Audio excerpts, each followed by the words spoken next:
I'm always too early. The destiny of men. The genes. What? The genes. The genes. I'm so blue today.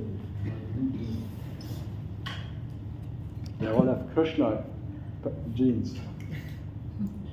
Into the blue, out of the blue, every day. 5 minutes. What shall we do? Joy,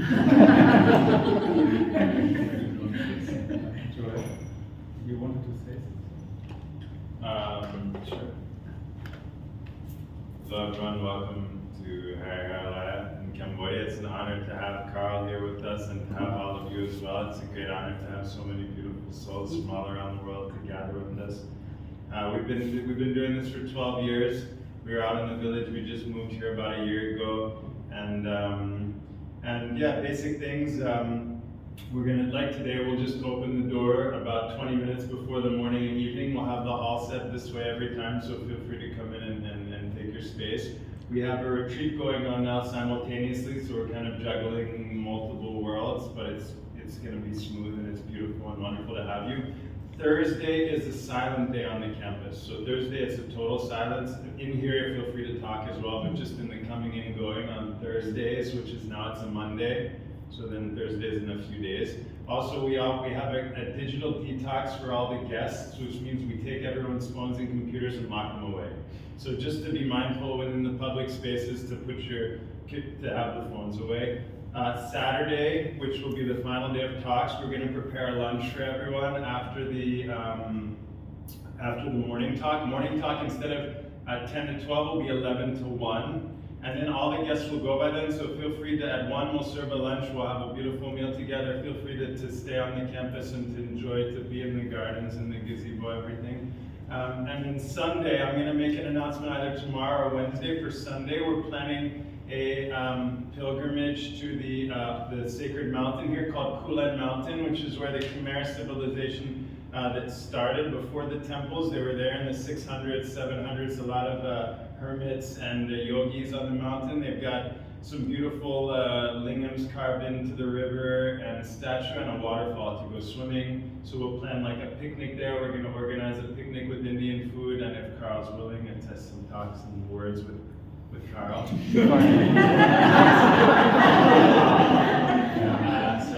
it's going to be like around $40, and it's a $20 ticket to get to the mountain and then the transport and the food. So I'm just going to work out those final details. We'll put out a sign-up list and do that stuff by Wednesday. Someone asked me about kefir. We're carrying kefir from a local place called Gift Kefir. Yeah, Karl can hold up the bottle. There we go.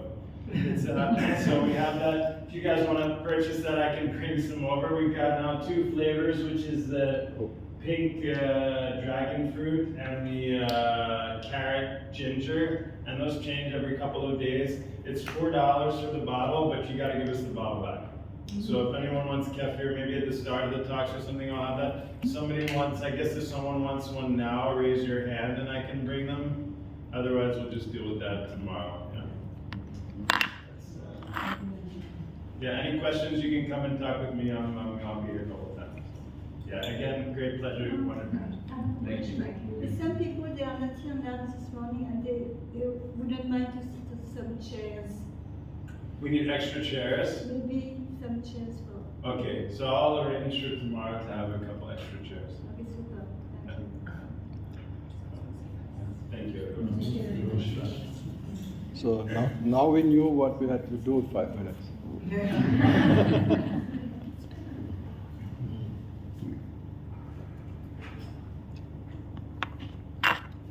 Yeah, shareholders, hold your shares.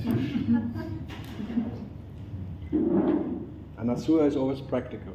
If there is some question about Anasura, is practical. She is not really French.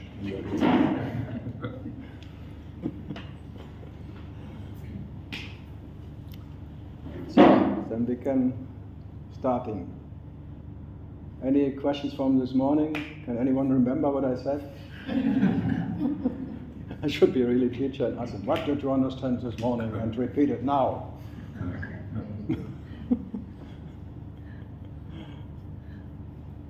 Till now, no one could really repeat it. Someone tried, and sorry, that was not what I said. Sorry. So, okay, then we start with new questions. I always look for new questions. No, I remember what you said. Yeah, what? Yeah, that the What? fart under the blanket smells. Always that, but it's not so. They only repeat the jokes, but not what is. But that's good. Repeating jokes is the best. Then telling them again, someone, it's fun. Okay. So, what else?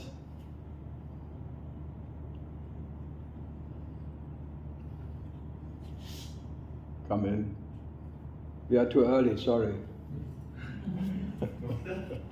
We started too early. Sorry.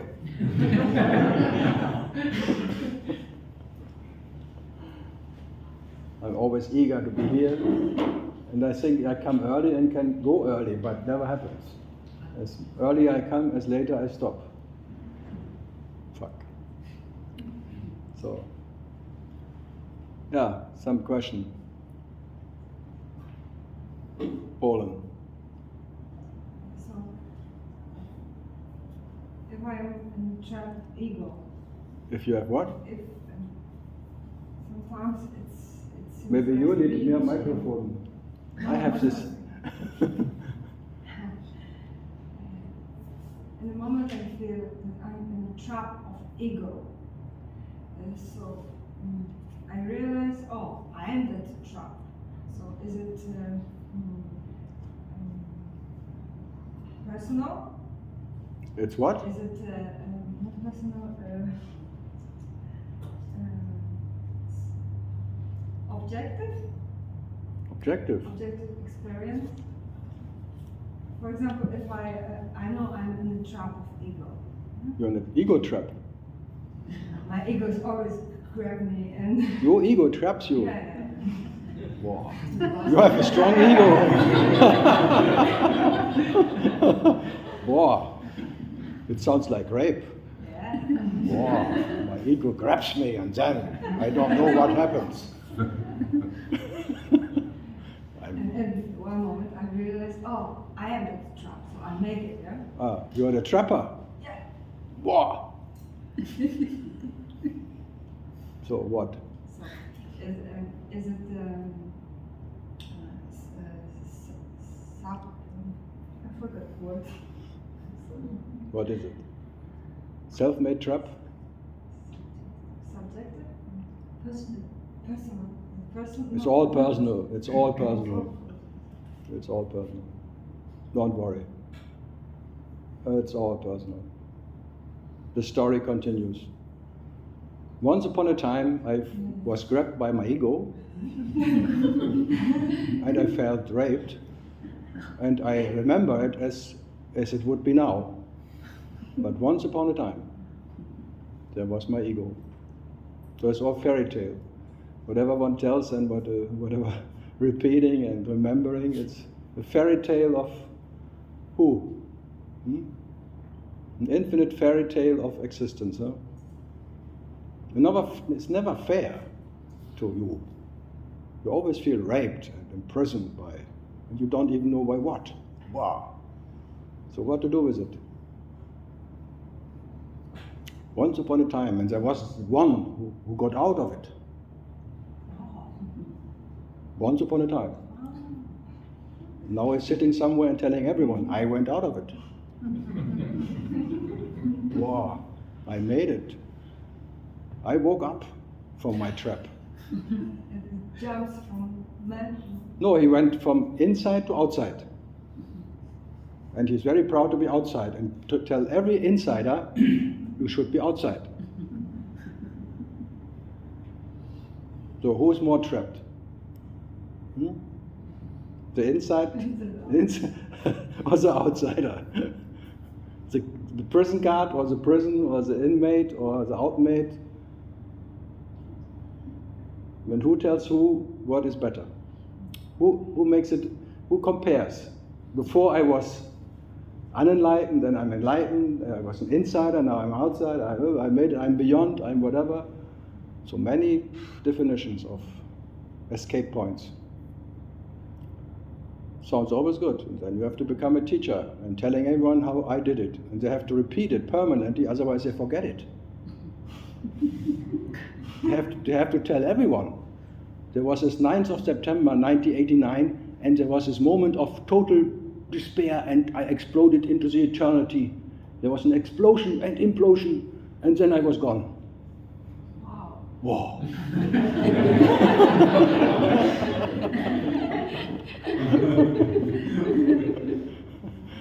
Yeah. There are many YouTubes, whatever, once upon a time, movies. Masters telling their story, how they made it. Wonderful. There's a famous one, 4 the main gurus of this time: Satguru, Tolle, Shanti, Ashanti, and Upatspira. And everyone had this moment where they plugged into the knowledge of existence. When I plugged in, and then it came like a wave in me, it was rising and took over my whole space of existence, the knowledge of all time. I was one with everything, blah, blah, blah. Once upon a time. Sounds always good. And everyone buys it. It's crazy, huh? Everyone, yes, me too. The Me Too movement. Very old. Why not me? Why him? I look much better.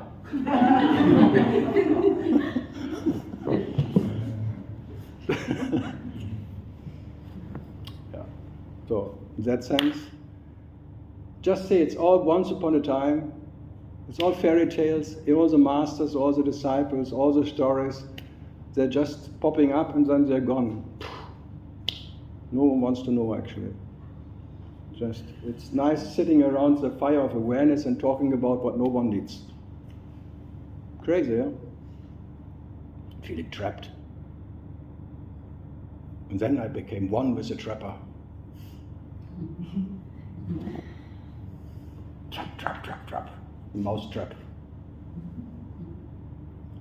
Yeah, what else? No, your whole story since you are babies, and it's all once upon a time. You always have to remember, you have to remind yourself how it was, otherwise you forget it right away. That's why people, they meet and they talk already the story, where they come from, their nationality, what the parents were, and whatever thing, just not to forget. They're so afraid that they lose their personality, their story, yeah? Wow, what would you be without your story? That is the work, Baron Katie.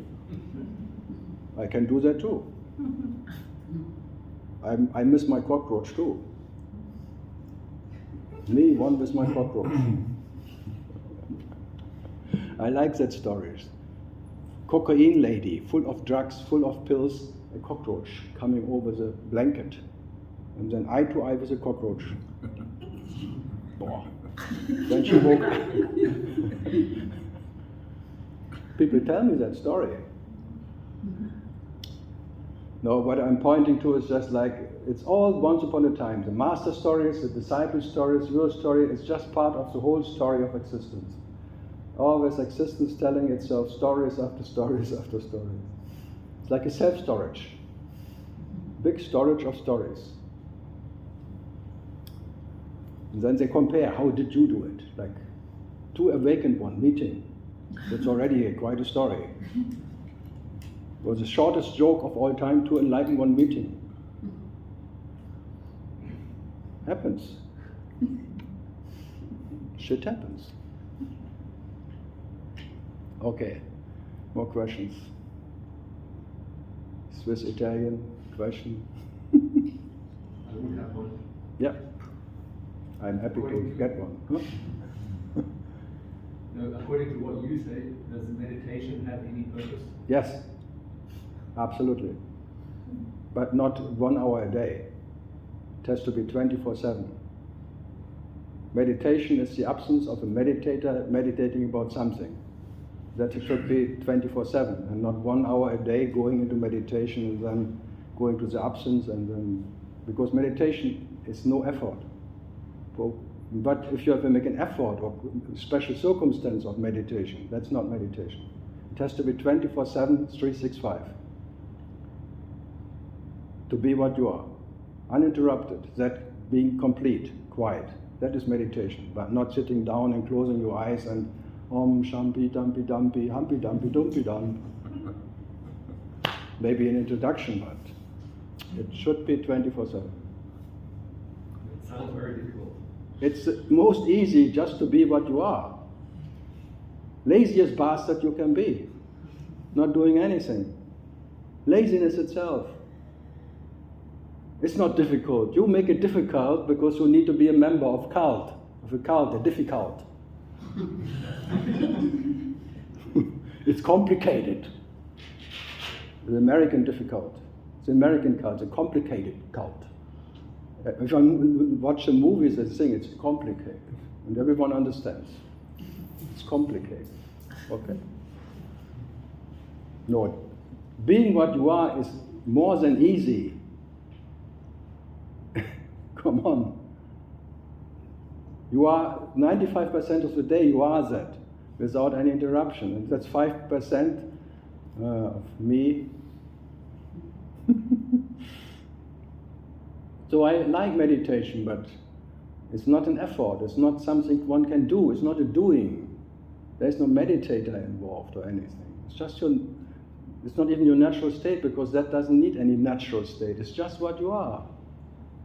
Uninterrupted, the flat line of existence. Never more or less or anything. So there's no competition in that meditation. Otherwise there's a competition. Two meditators meeting, how long do you meditate and about what? There's no prize you get later. You don't get paid for it. So the meditation gives you more peace. It's not meditation. If you get a peaceful mind out of it, it's not meditation. It's work. So what to do? So what are the signs that it is meditation? There are no signs. That's the beauty of it. How can there be signs of it? If there is no changes, because it doesn't change you. It doesn't give you anything. It doesn't take anything away from you. It doesn't make you a bit better person. It doesn't make you more calm, more peaceful, or more whatever you expect. These are all signs of work. You're working on your personality. You want to be a good person, or a more peaceful thing, a better husband or wife. That's rare.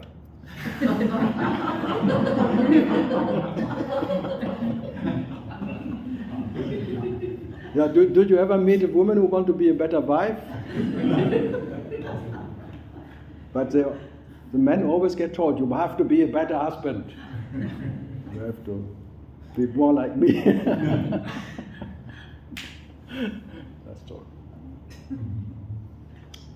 No, we can talk about it. What is work and what is the nature of meditation?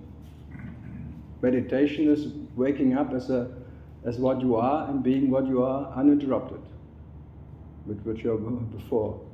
So in waking up, no one wakes up. That is meditation. But that has to be 24/7. It's not like a time frame of going to meditation. I always have to laugh about if someone tells me I go today to meditate. I go on the mountain, I meditate. Good luck. Yeah, anything else about meditation? The traditional sitting, conscious, eye closed meditation. That's work. That's not meditation. Do what? Really? Yeah, really. That is hearsay. I do something what someone told me and I expect something to come out of it. If it happens naturally? It doesn't happen naturally.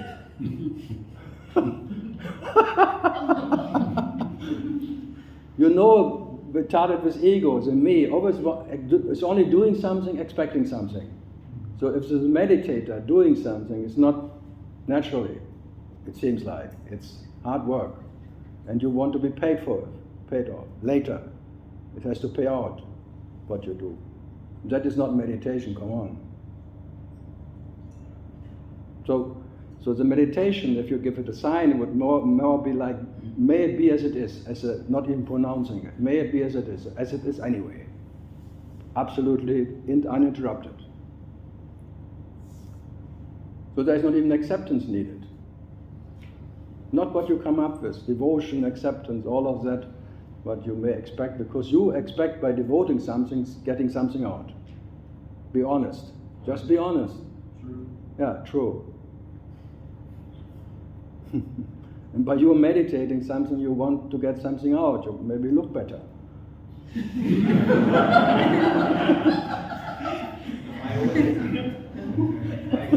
It's not possible, actually. I always expect a grapefruit. A grapefruit?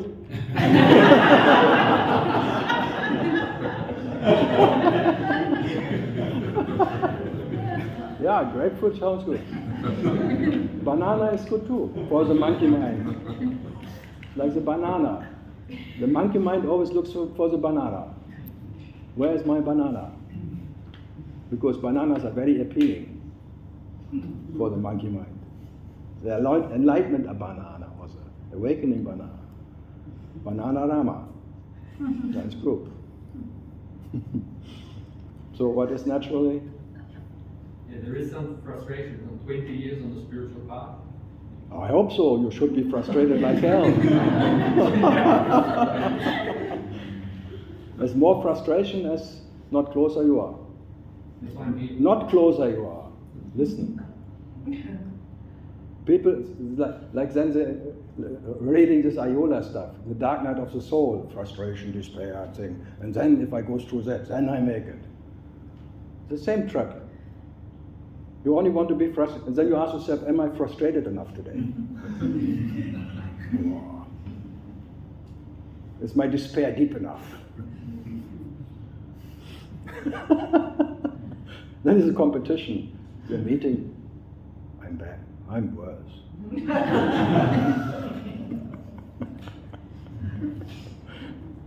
Who's more sick? Me.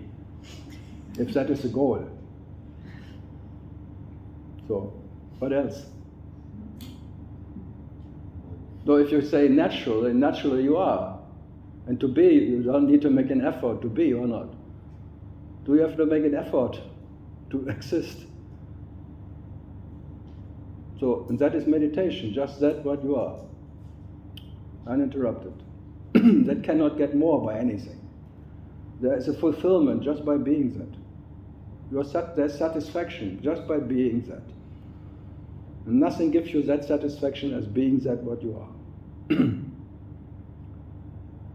There's a peace that is uninterrupted, where you don't have to work for it. There's a peace which was, is, and will be what you are. But not a peace you gain by doing something or not doing something. For that peace, nothing has to be dropped. Nothing has to come, nothing has to go. None of that coming and fleeting experiences make you more or less, as they never did before. So what's the problem actually? Maybe that's your problem, there's no problem. You want to create one, because without a problem the me cannot exist. So it's after problems. After work, he wants to be employed. What should I do? With nothing to do. What should I do? How do you do? How did you do what you have not done?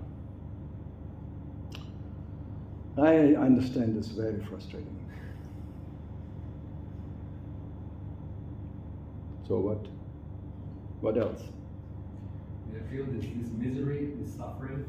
That's the nature of me. Misery.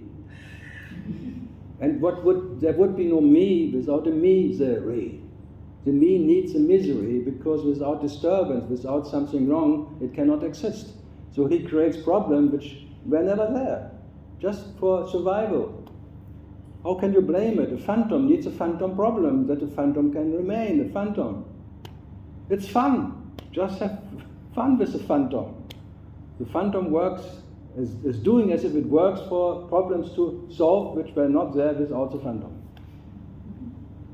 Fantastic. So be generous. You can be very generous. Let the phantom work his ass off, getting something out, or even maybe something. Wonderful. Bravo. You can applause from the behind. Yes, go for it. Why not? Huh? The theater of life. What a soap opera, huh? And somehow I can't help it than to go every year to India, to the ashram. Yeah, it's fun, come on. Watching people going into the ashram, walking around, making the race around Ramana, and Ramana sitting there. He's insulted to be there. Insulted.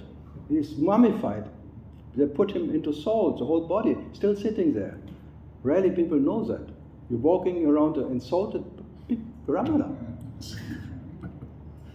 And then praying to him and asking him for, may my son have better results at school.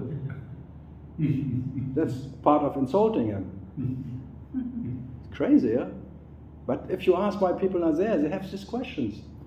They have this expectation. God became like a god. Ramana became a god, and he can, whatever, deliver what they want. There is something there, though. Why What? is it more there than anywhere else? What is there? Why is the energy, the Raman energy, why is it located? There is no more energy. That's just a different frequency. How can there be more energy? Where? There are different frequencies. That's maybe all. Maybe zero frequency, which is then gives you a little bit zero frequency where you can feel more what you call peace or something in that frequency, but it's not more energy. Where is more energy? In Turkey this morning there was really good energy. Earthquake energy. Oh, was it? 1,500 people already. Oh, shit. Hallelujah. Every moment more. Is there more energy there, or it's just a relaxing something? Well, it's different there. I mean, Different? at the ashram. There was a party going on. Yama had fun. Making a little earthquake. Should I care? Yeah, I care. Okay. Turkey. I hadn't heard that yet. No, I like people to go to the ashram because maybe it's the only time of the day where they have a bit more peace in whatever in their brain. They can just stop thinking maybe or something by that frequency, because you tune into that naturally, because your tendency is anyway to that.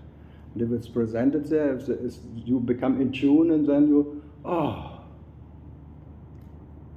and then you go out and, the tear traffic again takes it away instantly. There's a story where Ramana was dying, and his followers were around, and they were sad that he was leaving, and he says, I can't go anywhere, right? I'm not going anywhere. Something like that. You've heard this before? When he was dying. Where should I go to? Yeah, he's saying, where could... Not, I can go anywhere. Where should I go to? Thank you. Thank you. I didn't come. I didn't come. How? Where can I go? That's right, but right, exactly. Nonetheless, it seems that's like the problem of Ramana. He didn't come, so he could not go. I have nearly the same problem. It's a. If you're incoming, you didn't come, and you cannot go in going. What can you do? But it seems like he's more there than other places. Where? Where? Where the sausage is. I think it's gone now. Yeah. Do you? Yeah. Okay. Too many tourists from Really? buses coming in. Okay. Selfies are made. The mood is really not the same anymore. But in the evening, 8 to 8:30, maybe, if you're lucky. People tell me. I don't go so often. No, I was sitting the same the early 90s for every day twice. In the morning for 1 hour, evening the singing and stuff and saying, it's fun, it's really nice. And I know why people go there, because it's like a instant spa. Wellness. Coming from all the troubled mind and troubled stories and things, sitting down and then tuning into that based. Yeah, it's okay. But you fail to stay there. Otherwise you have to sit there forever. Well, visa issues too. You should do it. There are visa issues too. You can't stay in India for, but yeah. The You visa? have to go out to eat too, I can saw that. The visa, what? Visa issues. Visa India keeps issue. making you leave, right? You just have to But I'm not commit. saying- I tell you one secret of Yeah. India. Yeah. Commit a crime, they don't want, they don't let you go. No, you don't. You just make a crime which is, you have to stay. Okay. Don't think they'll let you stay in the ashram, but okay. No, you should 5 times go to the top of the mountain without permission. Then you get a court case, and it takes a long time to get a date for the case. And the judges and thing, and until you are not allowed to go. Well, it's an Indian technique, huh? I like it. You just have to be clever, hey. Commit a crime. You're a criminal anyway. Just lose your passport. Yeah. Yeah, but the With consuls the- counsel that, and then they could be quicker these days. Took me 1 year. Yeah, 1 year. He wants to stay forever. Not really. It's just an excuse. Right? Not really. But if he has to stay forever, I'm sure he wants to get out. Exactly. It's never right. No visa issue. May there be Corona forever, huh? Many prayed for it. Another extension. Never right, huh? It's always something wrong.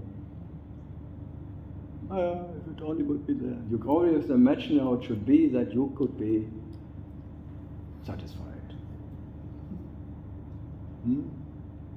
Always creating some fiction, a fictionary future or some, and comparing it to the fictionary past, how it was and it is and will be. If. And maybe. Are you a maybe? Maybe I am, maybe I'm not. Maybe, baby. Once I was a baby. Baby. Yeah, Shalava, ask me something.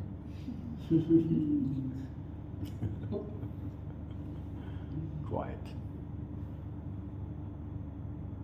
Okay, I go to this side. Something today? No, you. Me? Yeah, you. Cannot be me.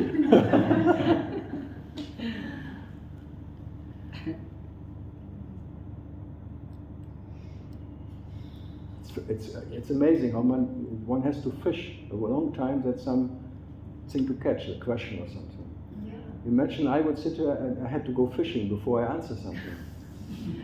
Because I know people sit in my position and they go fishing before they answer. They ask the question and then they go. They seem to be going into some. And so they go fishing, and then maybe they catch, maybe not. And then they, after a while, they give an answer. Or everybody forgot the question.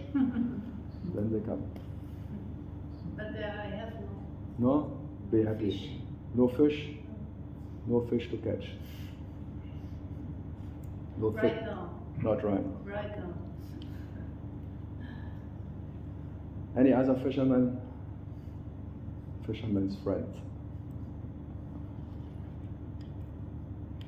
Stuttgart. Close your eyes and be gone. I just thought, actually you said everything this morning already. You say everything. How long do we know each other? I cannot even remember.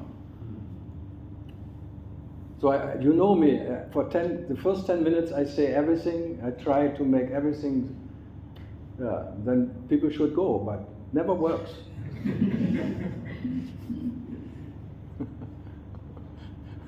And then they say, okay, maybe there's still something coming.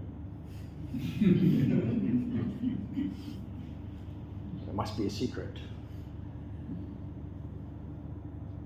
So, but this morning I said, what did I say?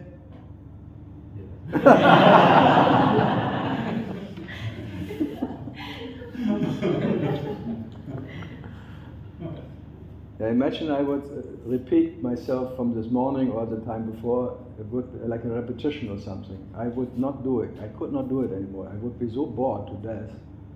I would just leave everything behind. No one can. If I cannot be fresh for myself, and every word is fresh as it is, I will not do it anymore.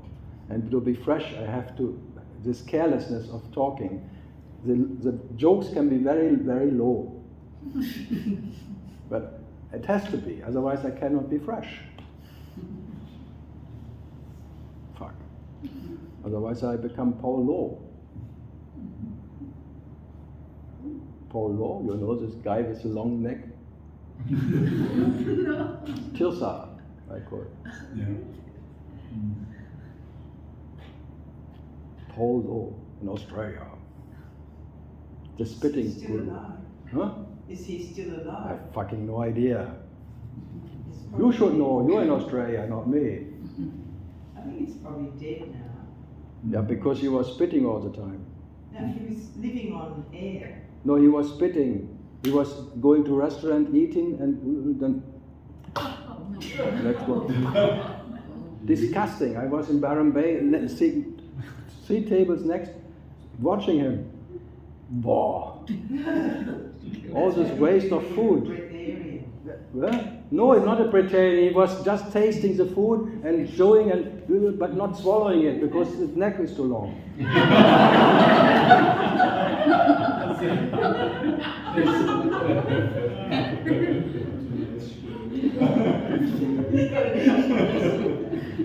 And the neck became longer and longer because he lost weight and he was really like a giraffe. Eating disorder. The what? Eating. No, it was not. It was a brain disorder. Eating disorder. Shelley.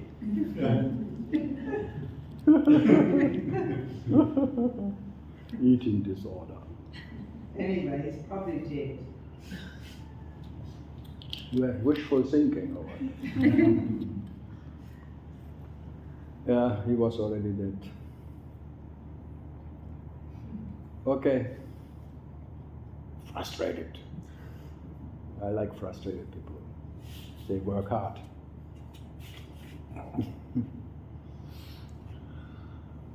Something? No? Toya. No, you're the always talking about.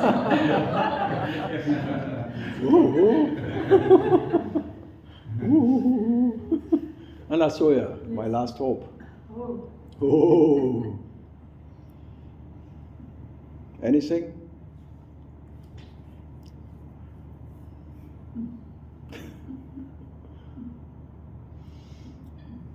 There is a so-called master So-called masters? in Madrid. She gets clever.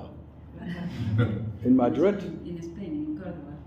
Córdoba? He says, yeah, he says that only when the body-mind is here, you create the world or something like that. But it's the only opportunity to whatever. I don't know why. I don't understand him. More or less is that the idea. And then now I should tell you something that you understand him. No, but I mean, What did he say? If there Huh? isn't a body-mind, Body-mind? What? this thing, like You think mind- you think an elephant doesn't create his own world? I think they create the. And an ant? Imagine the ant. Yeah, A little ant creates his own world. yeah. No, So many creators everywhere. Wow. No, I don't believe this guy, but. You don't excuse yourself. You brought it up, so you have to remember it and you ponder about it, so you believe him in a way. Believe me or not. Yeah, Maybe it's bothering you. yeah. Maybe then you're afraid to lose your body-mind because then No. there's no world anymore. But anyway, if the body-mind, this body-mind or this body or What? the brain is not here, What then? nothing. You think something changed? No. Everything is changing, but does something change by that? Yeah. What, yeah? Yeah? Or not? I don't know. You don't know? I don't really Stay there. I don't know. I just Stay there. But you know that you don't know. Too much. If you really would not know, you would not even know that you don't know. Imagine. So, still one too many who knows that he doesn't know. You're right. She doesn't know. Shiva. It must be feminine Shiva, huh? Shiva.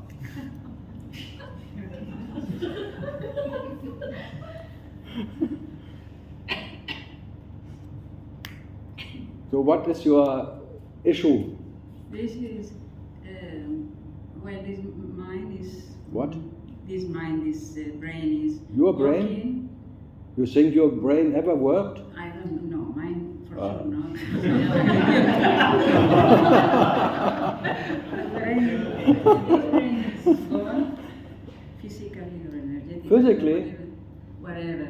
You I think understand me? most people and everyone, the brain is here, down here. I know, yeah. Or here, no? No, this- here. Stomach. You don't, no? No, here, the stomach. There's the same cells and in your brain. So everybody thinks with his stomach. I heard that there are 50,000 cells. What? Neurons in the... Where? In the chest, in the Yeah, breast in the of heart. the. I don't know where the... That's why women can think better.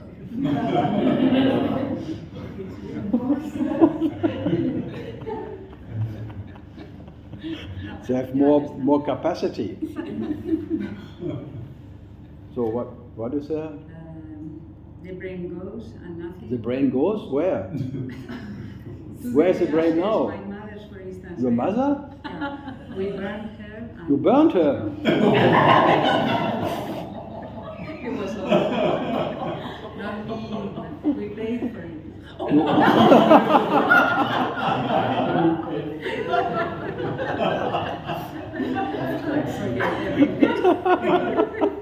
I burnt my mother. Yeah. I had this Easter fire and we needed some wood.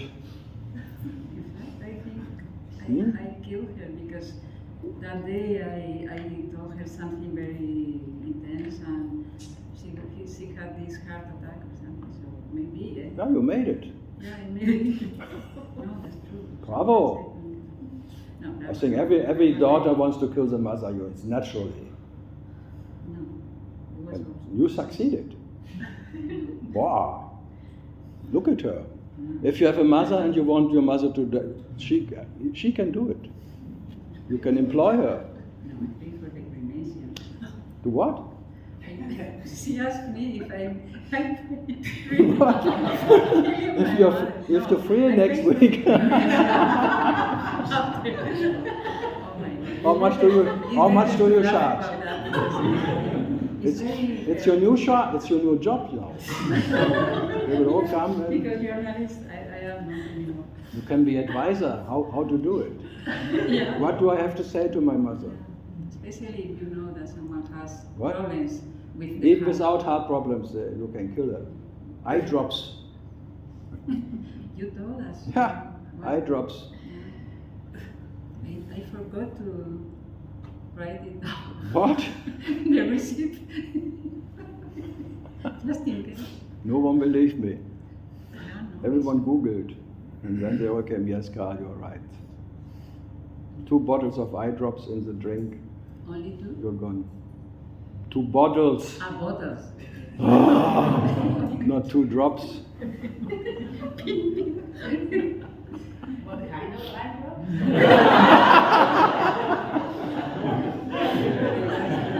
It's normal from Pfizer in America. There's one famous, everyone is relaxing the eye that you can, because it's some, whatever. But that relaxation, that chemical that relaxes your eye, if you take it too much, your heart gets so relaxed, it doesn't pump anymore. Then you get, just sleep, you sleep, boom, boom, boom. So you fade away. It's a nice death, actually. You don't have to go to Switzerland or anywhere, or Holland and thing, and get some chemicals or pills. You just do $10. Eye drops in the pharmacy. Very cheap. So there's always a way out. The eye has to drop. No, if it comes to her, but what will happen when the body, brain and that is gone? Would it help or something? For sure not. Then you come back as a drop in the ocean. But who comes back? What? Who comes back? Yeah, but who will go? Exactly. The brain. You're a Terminator. Hasta la vista, baby. Yeah.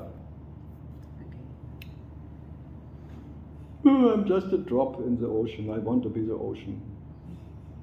Then I became a wave. Still not the ocean. I had that master, Wayne Liquorman, who spoke about the wave and the ocean. Yeah, it's the oldest once upon a time story I can remember. It's used so many times, it's so whatever worn out, this whole thing. The wave and the ocean, and this one and that one. It's all a story of consciousness, because the consciousness is the ocean, and then you're just identified with one part of you, and then you drop, and then you wave, and then when you realize yourself, you are the ocean. So many ripples and waves and blah, blah, blah. Sounds good, huh? Consciousness is fake. What? Consciousness is fake? Is it I fake? don't say it's fake, it doesn't exist. In reality, there is no consciousness, there's not even awareness. All of that is dream-like. It's not real. Maybe it's not. So that what is maybe is or is not. What is that real? If you can make a maybe out of it, if you can doubt it, so doubt even consciousness, doubt what can be doubted, and then don't forget the doubt. Don't forget to doubt the doubter. That's the main part. No, there are rare whatever in Nisargadatta. Some just rarely few people who tell you even consciousness is depending on you, no, not depending on consciousness, if it's there or not. Is that what I was trying to ask you? What? Consciousness depends on what? On me? If Para-Brahman is in his whatever, total absence of presence or presence, absence, presence, absence, there is not even Para-Brahman. How can there be consciousness or even awareness? Yeah, and then? And then? Yeah, what? The divine accident, then. We are here in the Buddha field. The divine accident happened, which never happened. What is a divine accident? How many times did I tell you the divine accident? Yeah, many. Yeah, what? What is a divine accident? Thousands. What? I don't know. I don't know. I told you 100 times what's a divine accident, and she does. That's my. I should be the frustrated one here, not one of you.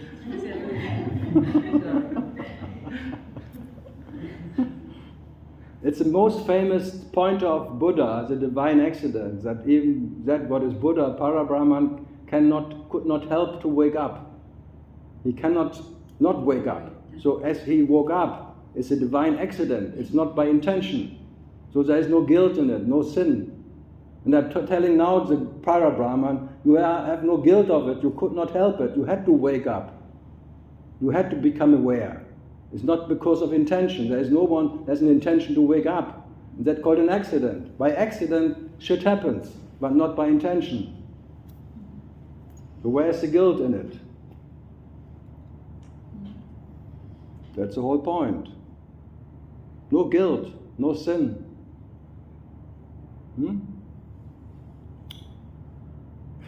But normally then God sits here and the Para becomes Brahman and then is a sinner. Because he says, why did I do that? But he had not has done. And Buddha pointed out as a divine accident. The divine itself woke up, and now being awake, it's too late. Now it has to experience all possibilities of this being awakeness, dream-like, whatever. And no way out of it. So that is self-consciousness? That is not self-consciousness. the self has no consciousness. The self doesn't need to be aware about the self, and that self who needs to be aware about the self is not the self. Okay? Again? Okay? Tomorrow Till next time, I know, tomorrow.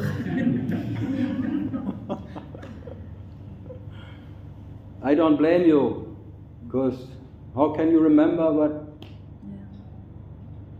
Yeah. Luckily, the first years I met you, I was very and crying and everything, but now it's more or less okay. Tomorrow I will cry again. Okay. You promise? Tomorrow I will cry again. Yeah, but emotional, what is that? Like becoming self-pity. That self-pity oneself is emotional self-pity, which makes you cry, oh, poor me, oh, I don't know myself. Oh.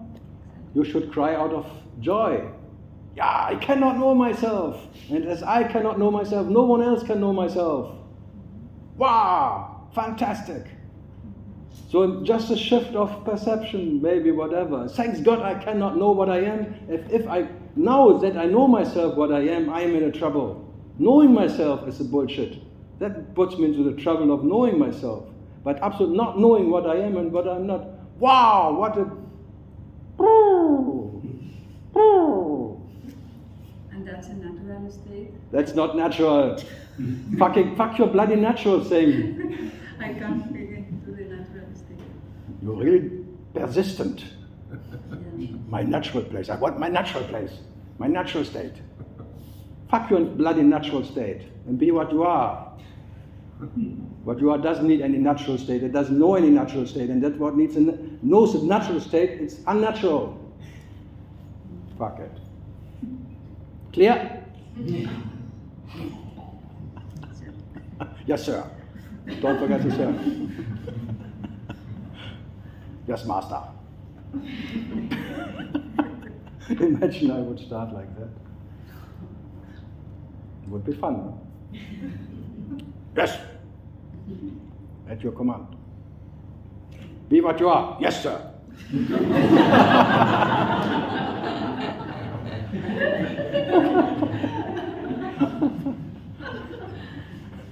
I am command. Yeah, sounds good, huh? Yes. Yeah, that should be like, if the Absolute tells the Absolute to be what it is, it should be yes! Not how.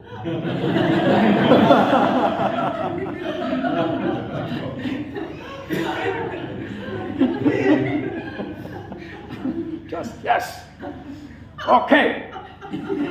Let's do it.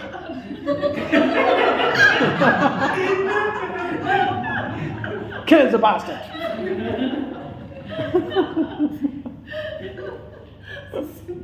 Huh? Simple. Yeah, very simple. It has to be very simple. It's never complicated. How makes it complicated? How can I be with him? How? Oh. How do you do? I will be so healthy. That's Good. why I didn't say anything, because as soon as I look, it's too complicated. The moment you look, Yeah. how they look us? Look us. Look us. Look us. The ass who looks, the look us. Bam! Whoever pops up, bam! Getting headed, like that's good. When Kali goes shopping, whoever pops up, she goes shopping. Shopping the heads, that way is dancing on the corpses and the heads of them. So when Kali goes shopping, watch out. You better. Oh, my neck gets longer and longer. Yeah, but you're longing, that comes a longing neck. neck. Then comes that's why the Sensenmann, with the Yama comes with a shop.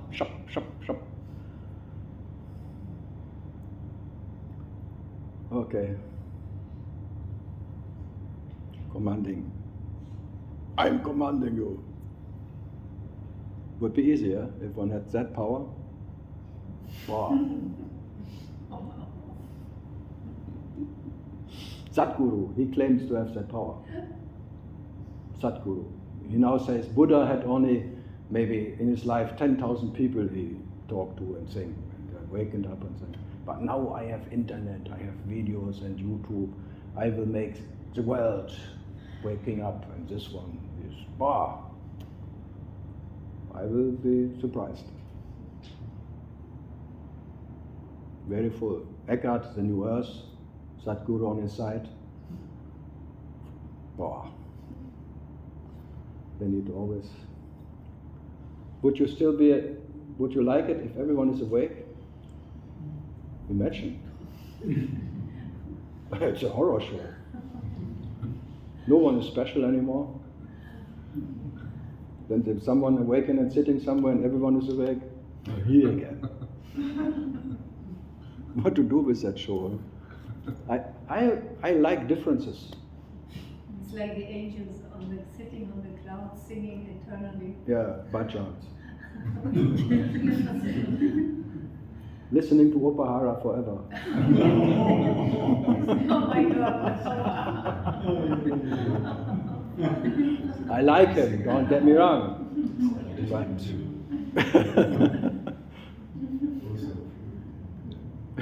Yeah, people.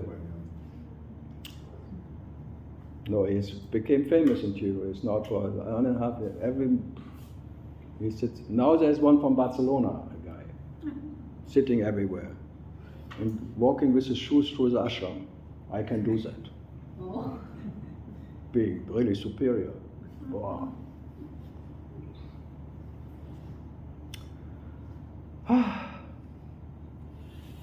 So that was intermezzo, little pause of, now serious again. I try at least. Good, yeah.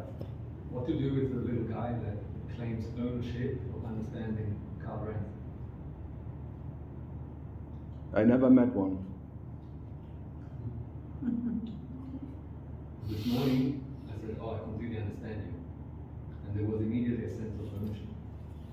Yes, that's, you cannot help it. You will make it your understanding, and if it's your understanding, its understanding is gone.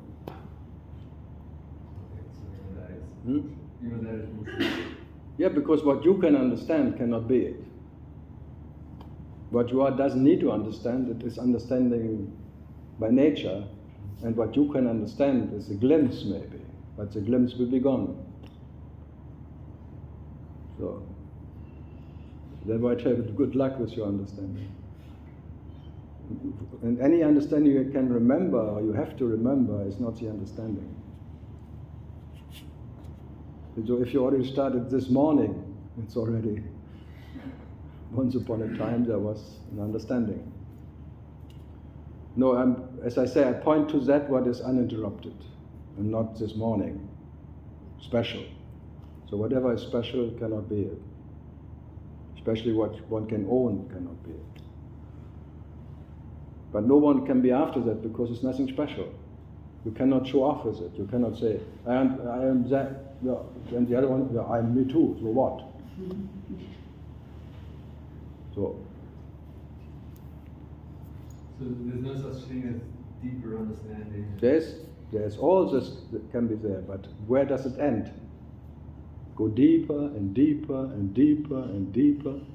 Where's the end of that depth, whatever? It's like this boar and this one, whatever, Vishnu and Singh trying to find the end of the light of Shiva, which is knowledge itself or understanding. And one claims he made it, faking. So, what is this? It's Brahma. Brahma, one temple in whole India. The liar. So whoever says I found the end of knowledge or I found it is fake. It's a liar. It's a lie.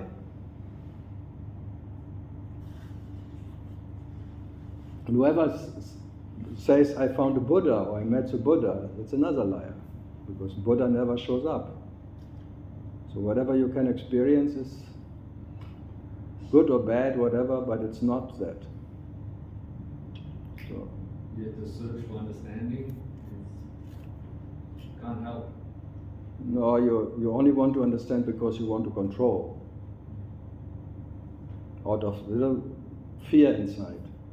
There's like that you exist, you want to control existence. It's like you want to control your beloved. It's a love affair. You're the lover and the beloved.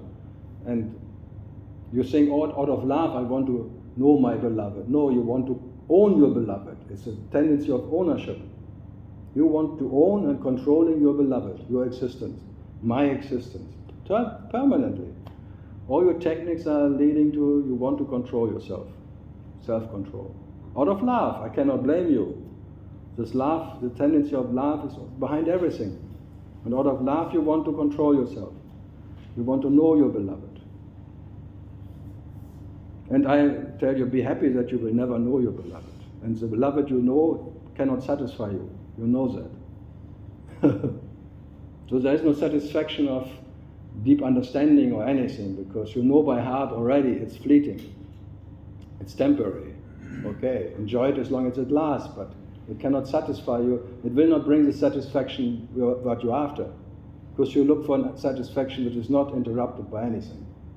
You're not looking for a temporary peace you can have for some whatever, personal peace or something. You look for that peace out of that total love for yourself. You look for that peace which is satisfying in its nature and not by whatever, ownership, which is not a fiction.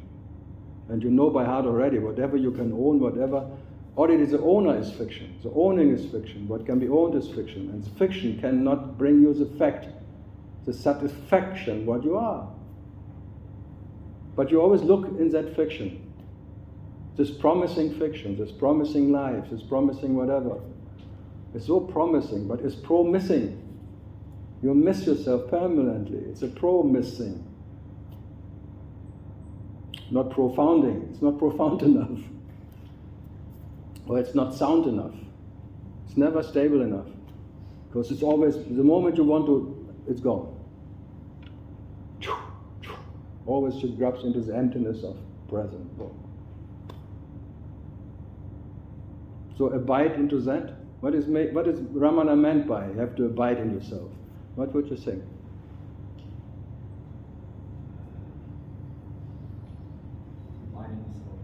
Self-abidance. Take a bite in yourself. No. I always ask people, many years at Ramana and read him and being around, and then I ask this question. Be that in spite of presence or absence. To what? Be that in spite of presence or absence of someone. Sounds good.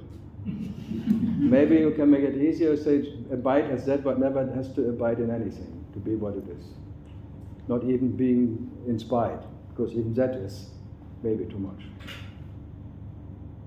So abide as that, or stay as that, what never needs to abide in anything, to be what is that, whatever. But it can be pronounced, again, I can pronounce something, but it's as fleeting as everything. They're just milestones or pointers to, actually just pointed to that what you cannot not be, that's all. So what I am, the emptiness that the Buddha was talking about. You are not the emptiness, you are in spite of the emptiness.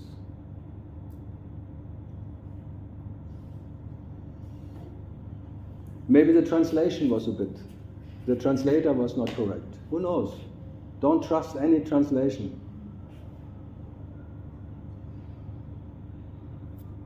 If you have the English translation of the Upanishads or some whatever thing, or the Diamond Sutra or anything, you can trust it, it's not correct.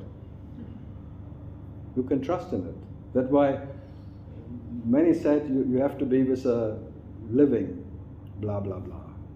Only which is filled with the emptiness coming from that what is emptiness, to that what, talking to that what is.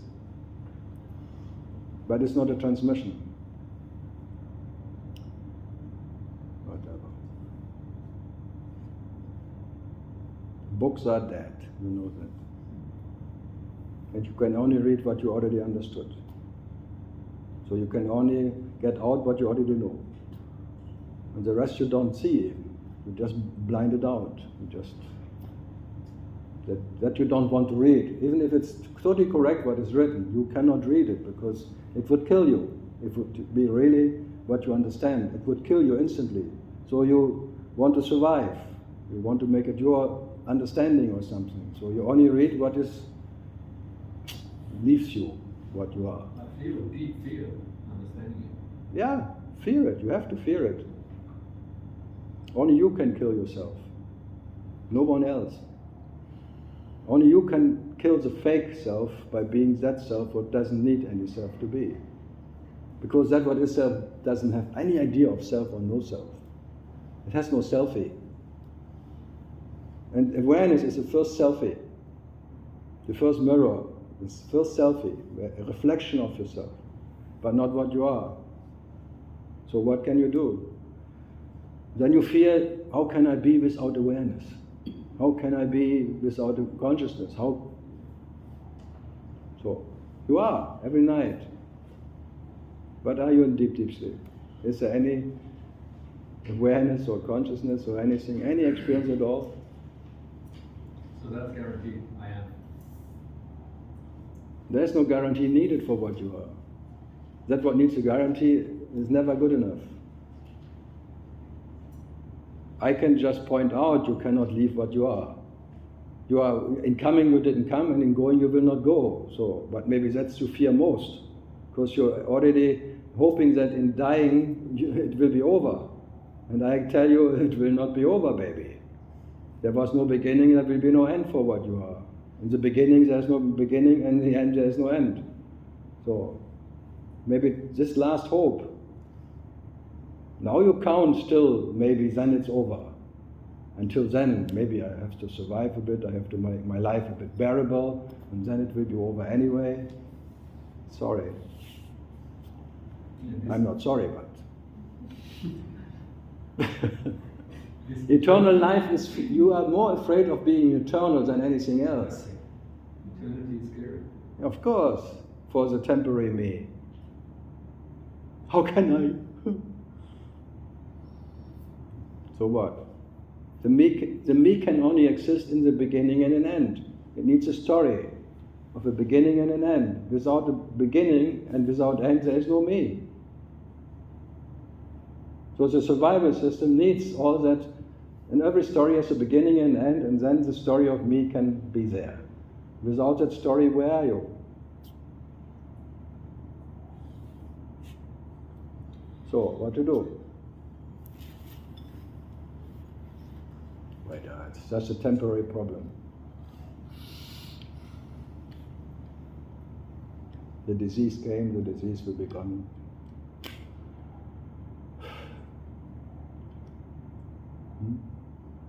It's strange that the self is fearing the self, huh? How can that happen? Shit happens. And all out of life. Is only an idea. Yeah, but only idea is so strong. The idea is an absolute idea coming out of the absolute existence. The absolute has an absolute idea, so it's as strong as the absolute. Even the imagination is as strong as that what is imagining it. It's not weak, it is full power. And it takes you as you take yourself. So tomorrow it's just an idea, it's just want to be a master of ideas. No. Just a concept, sounds good always. It's only a concept. But where does the concept come from? From the Almighty. So it's an almighty concept. And not to trust yourself and not believe in yourself, it's impossible.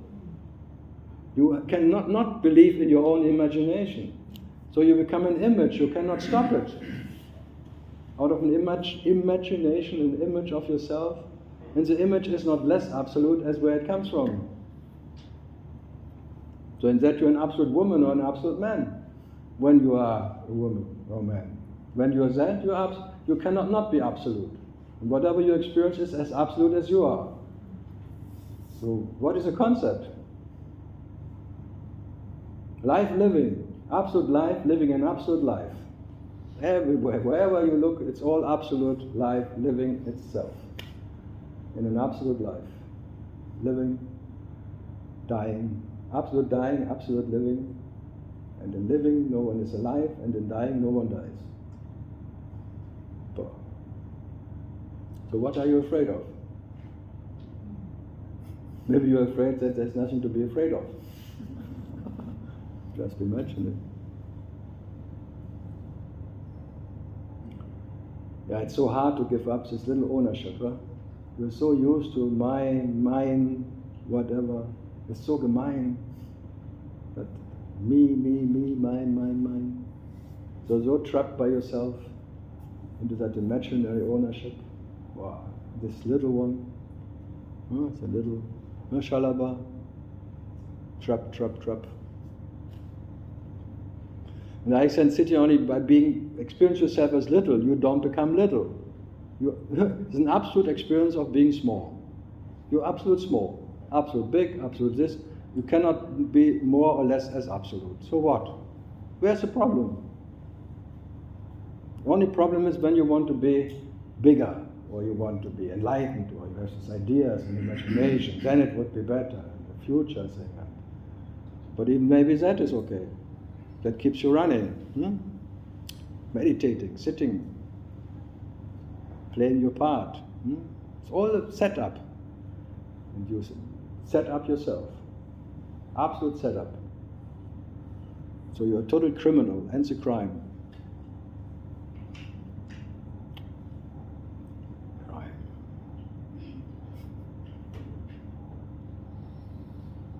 And you're being punished by yourself. Any moment you're not what you are, when you're not absolute, you punish yourself so severe, and you suffer about not being what you are. It's an instant punishment from yourself. It's amazing, huh? And no one else can punish you so severe and so deep as you can punish yourself. No one else. Just by not being what you are, you're punished already.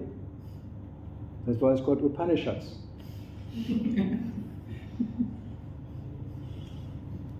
Out of love. Wow. Punishment. It was not meant like this. I didn't mean it. Punishment.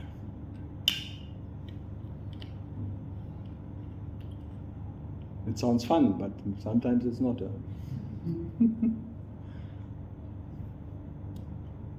Yeah, something from, I know if from Tiro or not. You? No. You're from where? From Russia. But you understand what I say? More or less. I'm German and talking English. It's quite something. Yes, I listen to you about 2 years.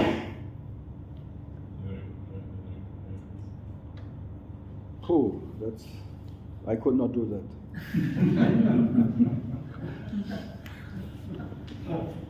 Listening to me. Sometimes I have to check if something is on the recording, and then just as soon as I see it, off. Not listening. No. Yeah, any question from Russia? But last 3 years I worked in Belarus, and last half year I work in Emirates. In Emirates? I don't know where should I ask question. No. No. If there's no question, I make something up. Inventing something. Being creative.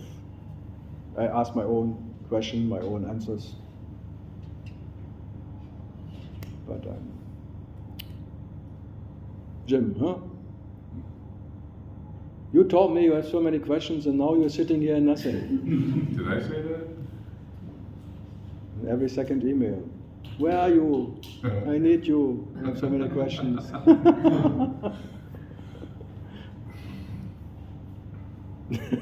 I do, but yeah. Many tell me the moment they sit here, the questions are gone. Fuck Yeah, it. that's it. You should not come. You should ask the questions before you come.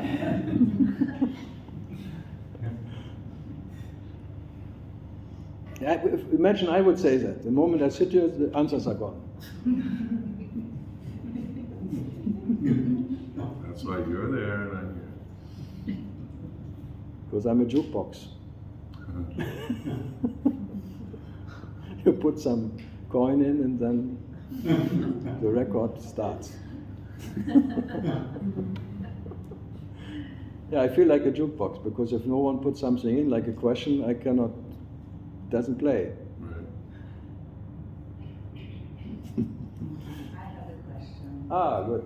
A kind of a question. Ah, kind of a question. These days I take anything. Kind of a question. There was like experience during meditation, and then there was like, it was no more me. Yeah, that's famous. But it was like, yeah, sounds already strange. But there was like expectation that there should be something, but there was like nothing, like no love, no light, just like nothing. Absence. Nothing. Absence. So then this fear came up. Yeah. And then I wanted my me back. It's a double me. Me wanted the me back. yeah, I know. What should I do without me? Yeah. How can I survive without me? So even then comes existential fear. And then you want to have the worst back. Okay, I can be sick or anything, frustrated, but let me go back to there where I am me. This absence or this nothingness is unbearable. I want my me back. My trouble, my entertainment. So, and now it's back, and what has happened now?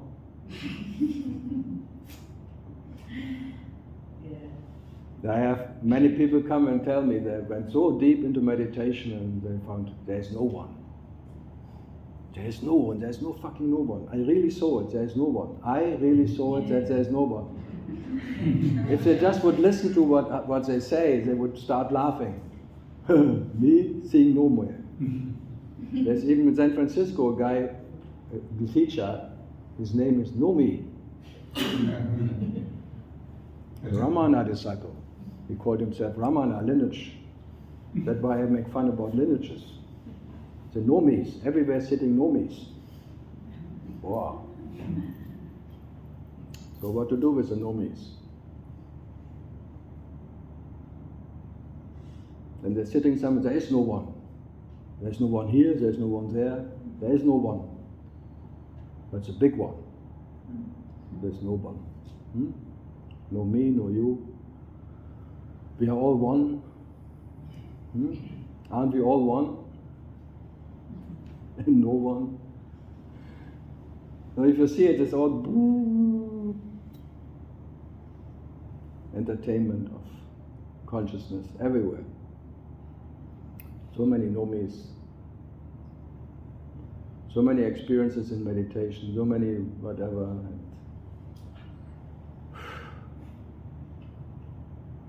So what was your question actually? I don't know. I think it was just a joke that it was also like just Sure. or I don't know, because the thing is, if I talk about that, I have to put the me somehow. That's what I say. But it was never gone. Yeah? It was never gone. It was never gone? No. The me was never gone. No. So, in this nothingness, there still was a me. Yes, of course there's a me. Why- Who can define it as nothingness? Who experiencing nothingness? Who is this experiencer? Yeah, that's just in my brain, so it's not. Not in your brain. That's what is experiencing your brain. There is nothing in your brain. You cannot even locate the experiencer. You cannot say there, or in the feet, or there. Where is your experiencer? From where do you experience? Yeah. You think here? Here? Or here? Or here? Or there? From where do I experience myself? You cannot find the point of view. It's always different from a point of different views, from a personal view, then the impersonal view, then the spirit, and then from there, and from awareness point of view, from so many points of view. So then the point of view where there is no one, Nothing, nothing. So it needs first an experiencer. But the question is, who is experiencing the experiencer? Who has so many different point of views, always running around and telling everyone my point of view and fighting for their point of view and making a special point of view or anything. But who is experiencing the experiencer? What would you say? Well, you can say even, what is living the experiencer? And what is living the experience? So what is living as nothing? What is living as everything? What is living the experience of nothing and everything? Can that be experienced? So, that maybe it's a pointer to what you are, which is never an experience. So it's not even the experiencer who can be experienced. The experiencer you can experience, but who is experiencing experiencer? Who is dreaming the dreamer? That's why it's called Parabrahman, the absolute dreamer, first becomes the experience of a dreamer, the creator. Then the creator is creating what can be created. So I said, already the creator is separation. So, but who is creating the creator? Who is dreaming the dreamer? You will never know who that is and what that is, but maybe that is your nature, that is what you are. In deep, deep sleep, where there is no dreamer, no creator, nothing to create it, you still are. And the first you experience is an experiencer. But you cannot be that what is sometimes there, sometimes not. You have to be uninterrupted, and not sometimes in the morning waking up. So these are just pointers to something, but no one can tell you what that is. It's not an object or subject. Whatever you say, it's not. So what to do? So it's more than easy to be that, but it's impossible to become it. Even by experiences of nothing or that, you will not make it by anything. That what you never left, you cannot go back to. So whatever you try now is futile, and be happy about it. The futility of trying, the futility of failing, failing, failing. No way. That is Buddha's no way. You lifted your arm? No? Okay. I think I saw something. Dangerous here.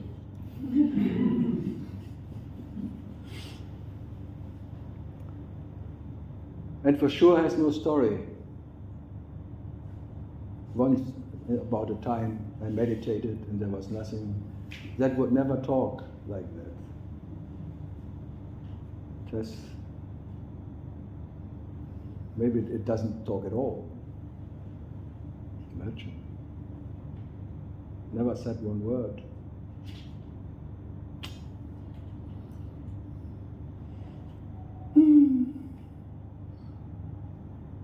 So how to get out of your personal story? Huh?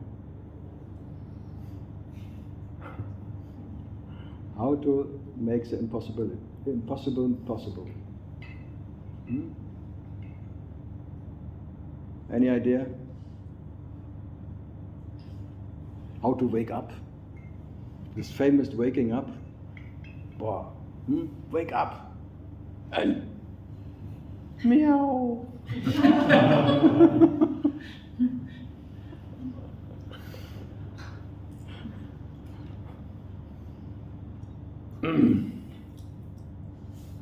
That's what they call lion. They lie, the lions.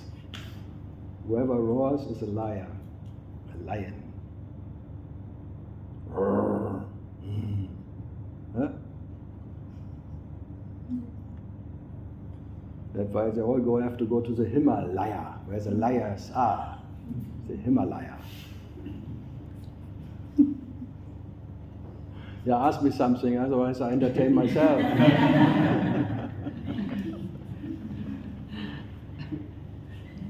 Don't look how I talk to myself the whole day. It's quite.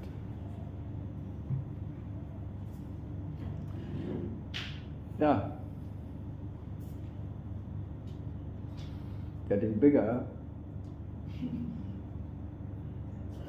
The beer. Australia.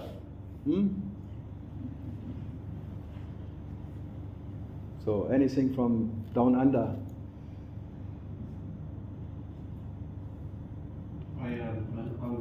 As I listen, I'm just curious, experiencing where it is that KARL RENZ is experiencing obviously is coming through as a person. No, Karl is just clever enough to step aside that if that starts to talk. Yeah. I'm just clever. I don't be in the way. Sometimes I try to, there comes the idea, I said it, but the moment it comes, I said it, I get punished. There's a continuous, that's just dropping away, and it's all completely being fresh from the creation. Fresh. Always fresh. Yeah. Never said before. It's always coming out of the freshness itself in that way. And I enjoy it as max to the max. And that's all, maybe people listen to it because I enjoy it as much as you may enjoy it. And Moment by moment. A day-to-day life can still function from that place. You can still wash your clothes and... For what? You can still wash your clothes and still drive your bike. And No, I have two different lives. I'm totally schizophrenic. If you would talk to the normal Karl, his English is so poor. I cannot even sometimes order a taxi or doing something.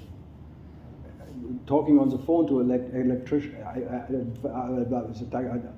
the words don't come. But if I sit and that talks, sometimes I'm so surprised, where did this came from?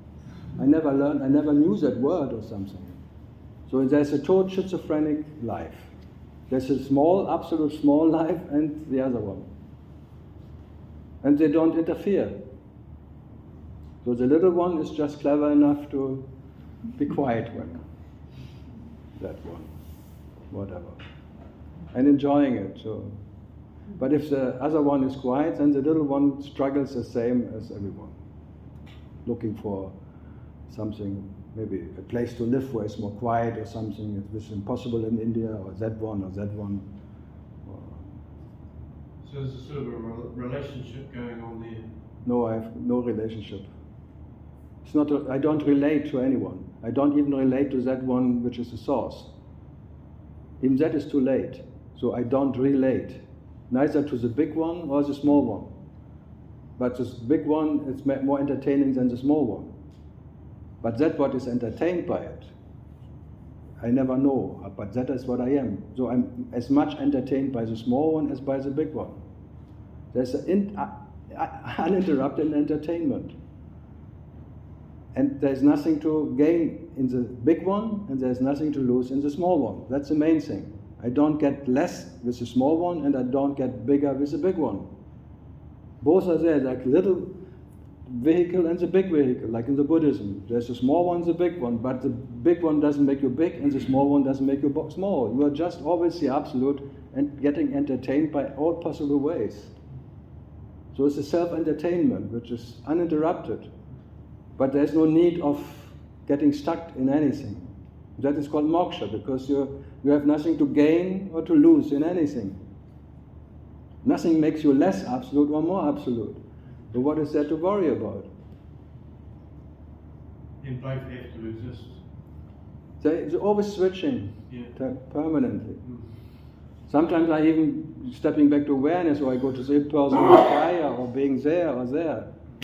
But none of that, whatever states, you can land. You can land for a moment and then you depart again to something else. It's permanent change. But by this permanent change, nothing is changed. So you stay as that what you are in spite of all the changes. All the experiences of birth and death and all what can happen, ever untouched or unchanged by anything. So that's why it's called dreamlike experiences, because they have no impact. They don't do anything with you. They can neither touch you or change you or make you more or less. So what is there to fear? That is like the rope, the snake becomes a rope. Before you're afraid that the poison of the world, you can whatever, but then nothing of that can give you anything or take anything away. That I'm talking about, that I'm talking to myself. Be that what is in spite of all that fleeting shadow world, of big or small or anything, or if you can talk fluent about it, it's not worth more than being stuttering or whatever. Stumbling or running free, it makes no difference. So by all the differences, you are indifferent by anything. Enjoy yourself, because it will take a while. That's the main thing. Eternity is quite long, I heard.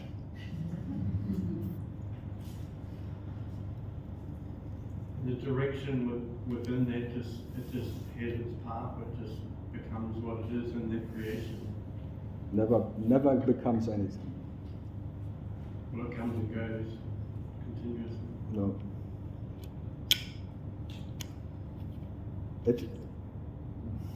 It's like you have this flame coming out of this, whatever, coming out. It's always cool. It's coolness itself. There's so many action and so many flames and so much burning and stuff and action and dying and things, but that where it comes from is cool as it can be. Never gets involved in anything. So be that coolness. That coolness is the peace of nothing ever happened to what you are, in any sense. So you're not a sensation at all. All sensations are there because you are. And they're all fleeting, changing, something like a dance of sensational energy, but be entertained by what you are, infinitely. So you're saying the source is where that flame's coming from? Thoughts, call it whatever, the whole universe, the whole Milky Way. Whatever is there coming out of that what you are. It's like you are imagining it, and your almighty imagination creates it. Creates even the creator, the dreamer, the dreaming, what can be dreamed. It's all coming from this Parabrahman, the Absolute. Even not coming, it's just he's dreaming himself in infinite possibilities. And he cannot miss one possibility of dreaming it. The dream has to be as absolute as he is. So any good or bad, whatever can happen, what you call this, has to happen. Every war, every death, every killing, every whatever, raping, whatever. And no one can take it, but that kills you. That kills this imaginary me, because that no one can take. Continuously kills you. Continuously. Yeah, that there is no end to it. Yeah. If there is no end, you cannot survive. Yeah. That kills you. Because you need an end, you need some fulfillment or something, that the point of future where you get something what you want, and then there's finish and there is peace. And if there's that nothing, it never will happen, because there will never be any peace. Suddenly there is a peace of what you are. Because there is no expectation of anything, of any future peace or anything. Because you're only in trouble because you imagine peace in the future. That peace can come. And you're all afraid when you have it that you lose it again. So there is no peace in anything. So peace off. It's amazing that the moment the total despair, the total saying you will never be happy, you will never find peace. Surprisingly, it was always there.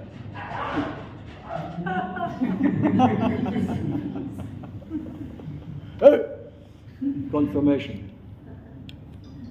When God becomes a dog, he bites. And sometimes he makes dogmas. It's quite a dogma. Huh?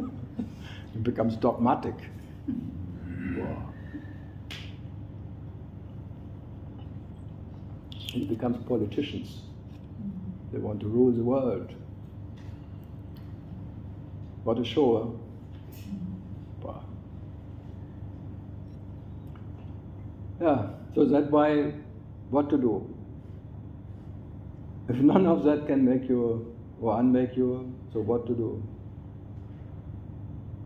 And there's rare kind, like Ramana called about this flat line of that what you cannot not be. It is not what he gained or something. That experience was actually a life experience. just being that what is life, which is in spite of dying, which can never die and can never be born. So it's not a dead experience. It's life. It's an absolute life experience. Being that what is life, which death cannot not kill, cannot do anything to it. It's like Jesus too. After whatever time, they pierced everything, nailed him, whatever. But that what he is could not be killed. So there's no resurrection. He never was dead. So he went to the land of the dead, but the dead could not touch him. He was in the absence as much life as in the presence. So what you are cannot become or go or anything. So the pointers are everywhere. It's not something what I invent here, new or something. So many times it was pointed to, milestones or whatever. But no one can be it for you. That's the main point.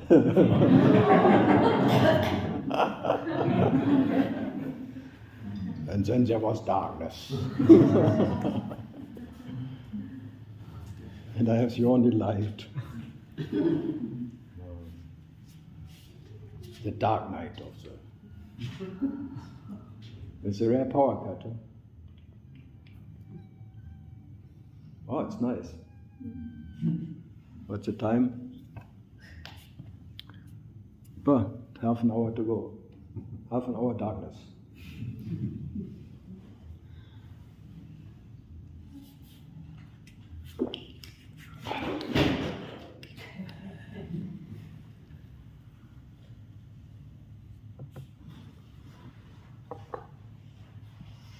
Yeah, any dark questions?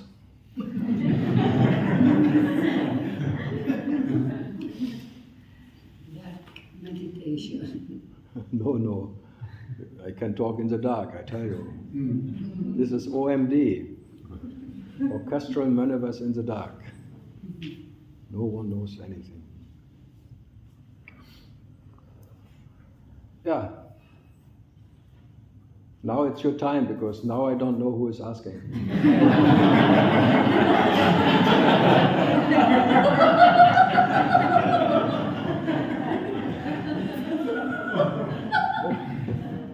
So don't be shy. You can see me, but I cannot see you.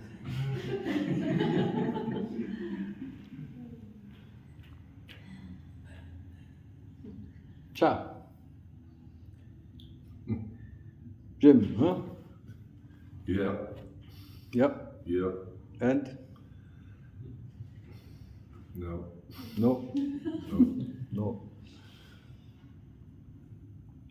Carl, you said once that the nature of light is dark.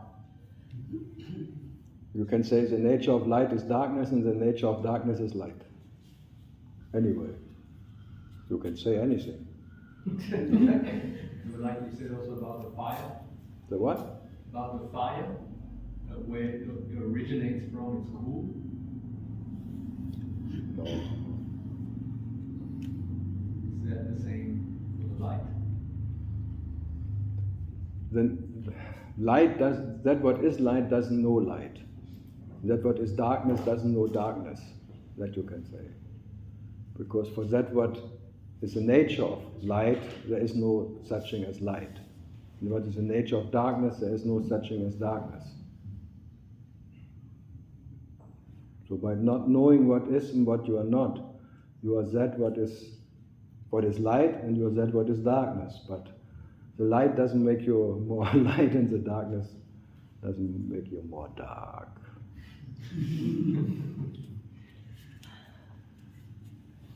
Dark. Further dark. Someone is checking the emails.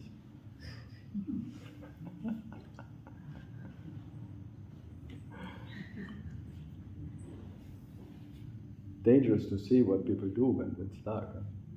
But it gets lighter now. We get used to the darkness. Yeah, come on.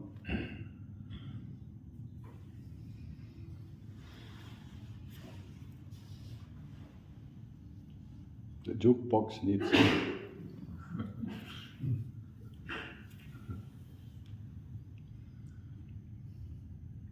the music.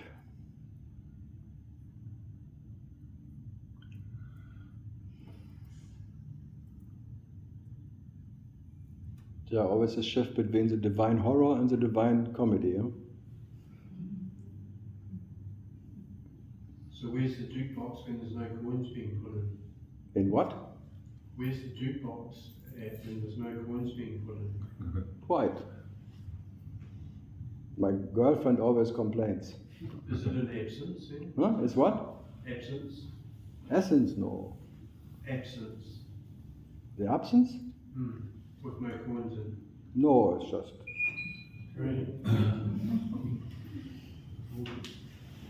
No, it's like if there's no action, no reaction.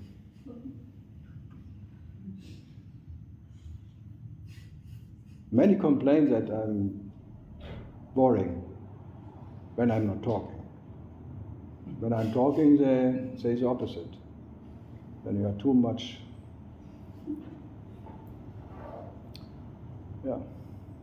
Yeah, but I never define myself as that or that. Only when you ask me, then I have to, well, how am I? What's going on? Normally I'm much too lazy to I would never ask how I am and why I am and whatever is there, or is that like this or this. But if the question comes, then comes an answer, but there's no interest otherwise. Laziness is really my biggest.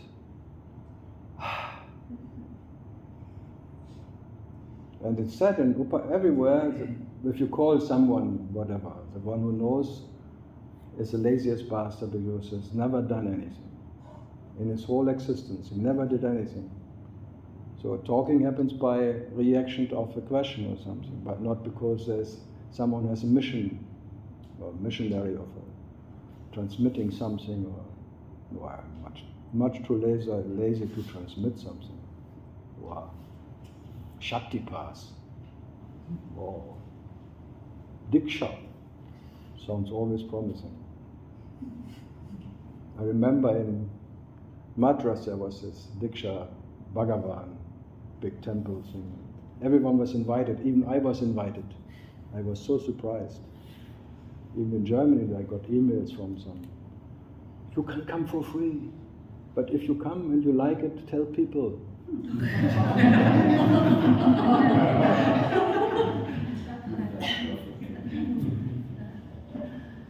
Yeah, there was a promise. You have to pay $20,000, 3 weeks, and enlightenment guarantee.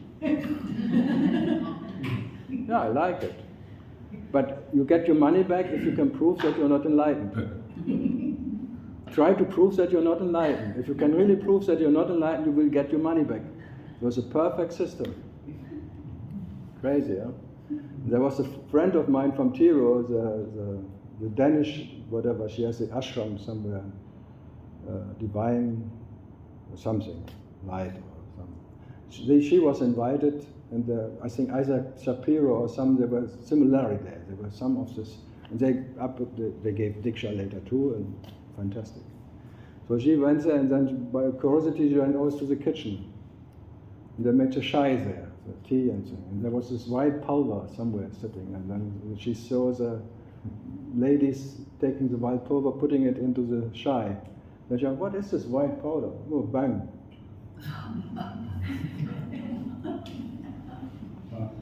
You know bang? Hashish or like pulver for... So everyone who was there was drinking chai, coffee, whatever, went into a different frequency. And so, oh. And then when they went home after 3 weeks, and after 1 week, they got a hangover and turkey or something. So they had to go back, pay again. Fantastic. I like the systems. And I'm not sure if it not happens in many ashrams. Just to make people feeling good and more calmful, peaceful, and getting some extra help from some substance. In India, everything is possible, huh? Huh? I'm not been much. I'm from India, but I'm not been to many ashrams. No, it's really sometimes, for money, anything can happen. For making disciples and fishing and things. But did you read this frozen gurus in the freezer? No? Oh, I know that all. Why do I know that all? Reading the newspapers and things, getting emails. Yeah, because it's always when the guru dies, there's a big fight about the heritage, like who is the next successor, or who takes diamonds in the kitchen, or something. So the main disciples decided our guru is in samadhi only. He didn't die. So they put him in the freezer, frozen guru, and no one can prove that he's dead. So he may wake up again from his coolness. When he wakes up, he takes over again. So no one could claim the heritage, the guru. They could continue. It's still there. I think there must be 2 or 3 frozen gurus somewhere. They have a samadhi that builds and they have extra generator that keeps it when there's power cut or something. Maybe he wakes up, everyone's afraid. I like India. Wow. It's really incredible. Impossible things. You cannot imagine what can happen. It happens. Like with UV Ramsur Kumar, when they gave him electric shocks to keep him artificially alive. He was on a machine, yeah. Permanently giving. It was always little. Yeah, for 3 weeks or something. He would have died already 3 weeks before, and there was even a shrink on his arm when someone came giving him a blessing. He was on a machine, and every second day I could not believe it. And then, wow. And then on Shivaratri, Mahashivaratri, they turned it off. So he died on a very auspicious day, Mahashivaratri, and 3 weeks before, all the disciples would come and say goodbye. So they kept him alive, everyone could come by buses and say, gets the last blessing. And then he died,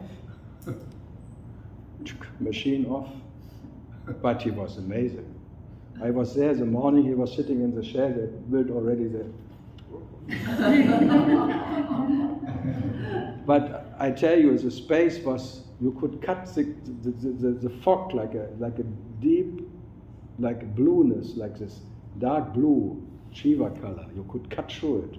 The whole hangar, this plane hangar, the interior, was full of that energy. Boah! I said, boah, that's cool. Now I believe him. Oh, I liked him, this chain smoking. Fuck off, what you want from me? Go. Go. And everyone thought it was a blessing. No, go. Fuck off. Leave me alone. Yeah, Shalapa. There was a time. That was really more like romantic in that time, too. Now there is only Mona, he sits in front of the wall and makes puja.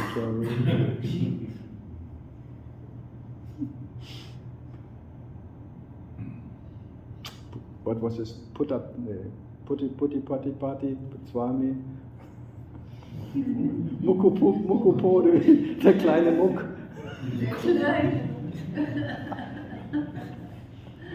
Mukupodi. And now this lady, everyone runs around this lady who is making. You have just to behave crazy. They kiss your feet.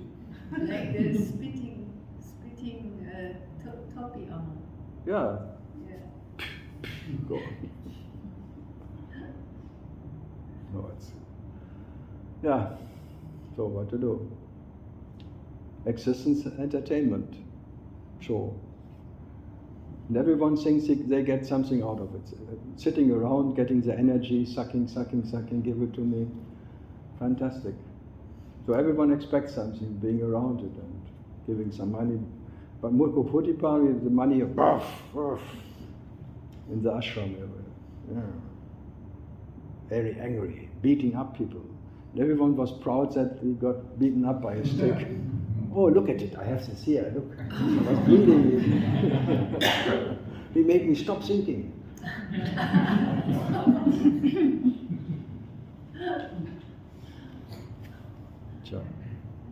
And I love it, but it's rare. Now it all becomes a shy shop production now. Shoppy shop. Yeah, question. Otherwise I get into the drama of Tiru. Traffic.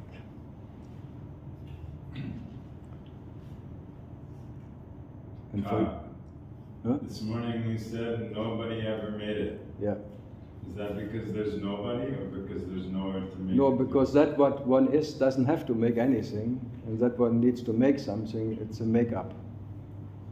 Whoever claims that he made it is a make-up. It's like he claims something what cannot be done, and not needed to be done. So it has to be fake. So there are many people who claim that they made it. They now realized, or they're enlightened, or wake up or something from their master, or get something, but one should really doubt it, because it cannot be claimed by anyone. Everyone is it by nature, but not by getting a point of understanding or anything, or deep insights. Or no, in a sense, what you are never lost it, so how can you claim it back? But maybe you can see that it was, but that it would say enlightenment doesn't create enlightened ones. Awakening doesn't create awakened ones. And whoever claims that he made it, you can doubt. Because if there's really enlightenment, there's no claimer anymore. There's no claim, there's no difference between you and me or anything.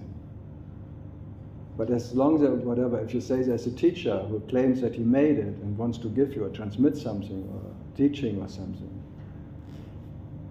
then there are two. One thinks he can give something, and someone is there who thinks he needs to get something. That's a normal.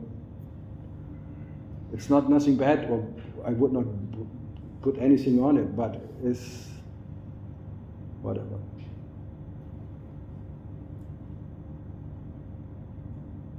Teach us. Can one be more transparent or reflect that more clearly, or it's all the same?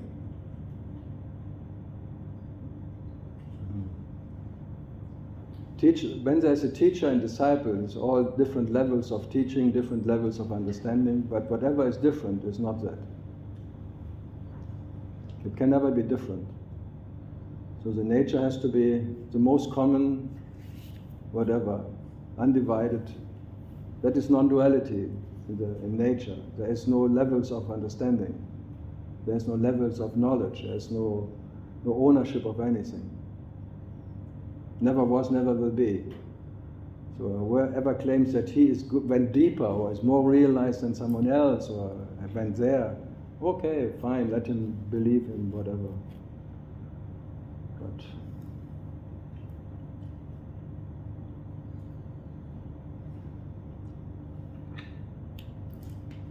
no, as I say, don't believe anyone, not even yourself. Is it not somehow contagious the same way we're around miserable people? Somehow it's contagious.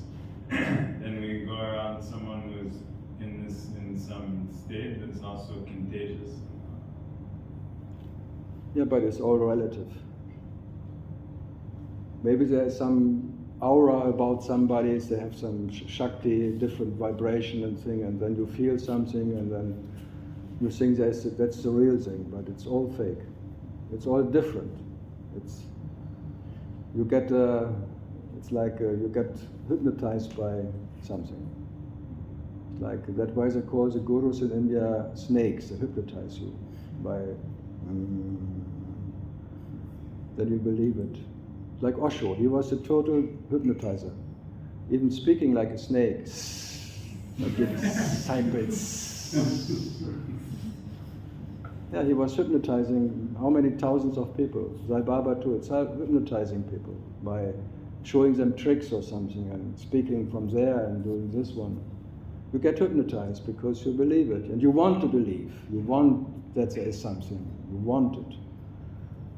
So there's one who claims to give it and one who wants it. So it's a business. And I have nothing against business. But in that business, it's called a spiritual business, but whatever you buy in the spiritual business, you lose again. So be happy, whatever. Take it as an entertainment business, as everything. It's Bollywood, Hollywood, or anything. It's not more worse than anything else.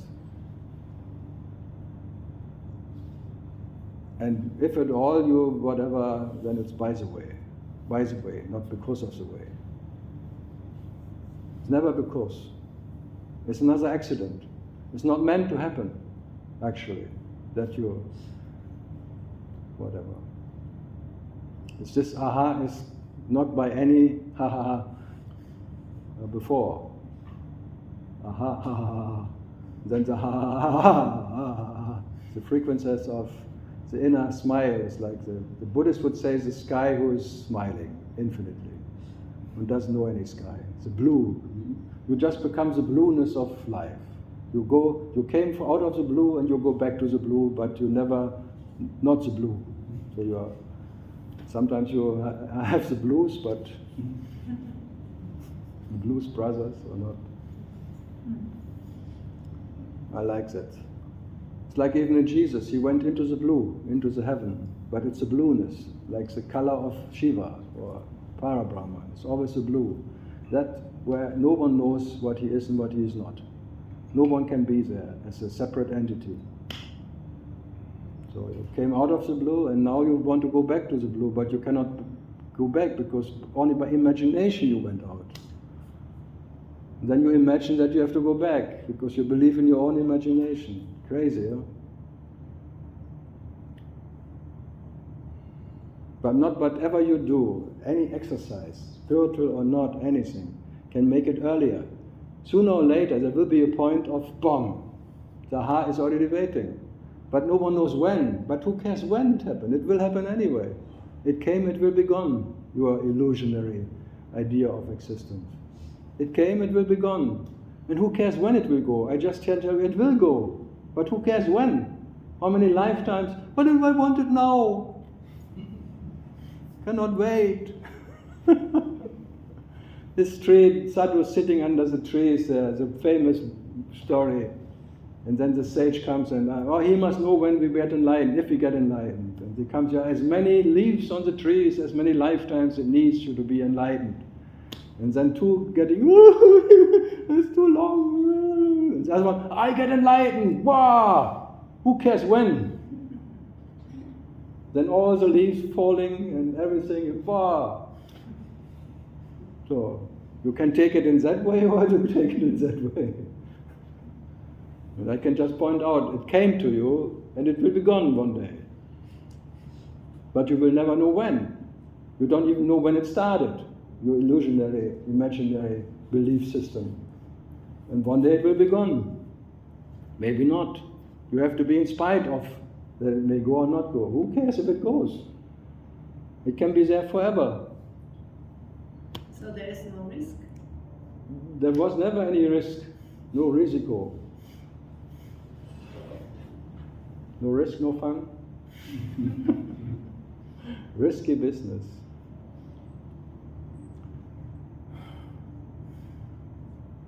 It's like Ramakrishna. He was really an image. He was so in love with the mother and praying and burning for the mother and praying and making everything and getting totally thing. And then later I said, who fucking needs a mother?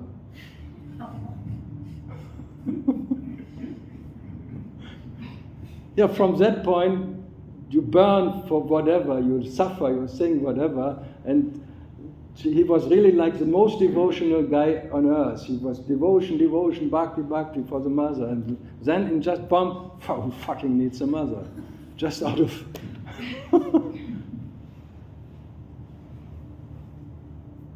Sorry, it was Ramakrishna, not me. I like him. But just to see that when this longing is there, you cannot stop it. But then it stops and then, who cares? The carelessness starts. But not one moment before. And not because you were longing. The longing can continue, you don't never know how long it will take. But And I don't know. And if I would know, I would not even tell you. That would spoil all the fun. Being in the darkness. But I can promise you, what came to you will be gone. And you will still be what you are.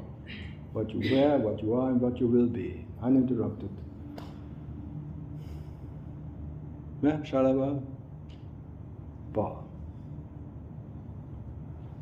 It's... Oh, I have 3 watches. Who do I should believe? They all say the same. No advantage.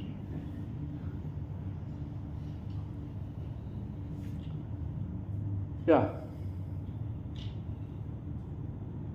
No, as I say, I like pujas, I like everything and I like it because it's not, there is no, you don't get paid for it. Otherwise it's not puja. Puja is like the meditation of disappearing as what you are not, as remaining as what you are. So, but you always come back to this little one.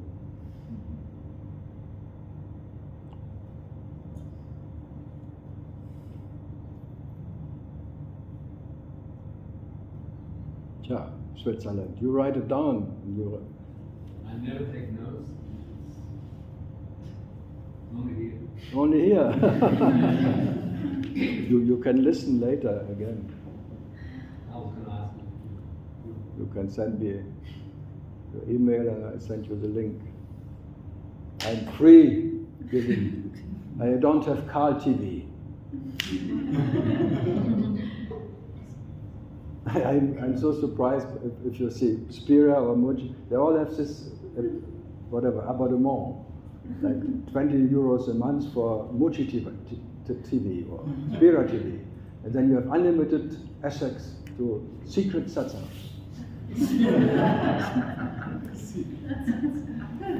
So, morning walk with Muji. Everything gets recorded and then very precious words of the master. Today, not to miss, an advertisement.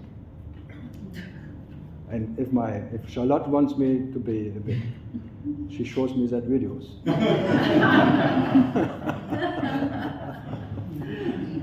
If she thinks I'm too boring, she shows me that video.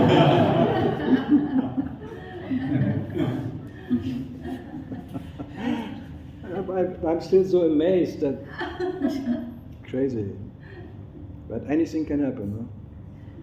And you can buy little bottles of Mount Sara dust, $20 for a little bottle of the earth of amazing, huh? I saw it on the shop, tralala. Wow, that is not fun, no? Wow. Imagine then in Ramana Ashram, little rocks of Arunachala size, $100, $200 you can. Or you go out and take one by yourself. Yeah. Good. Last question. Anasuya.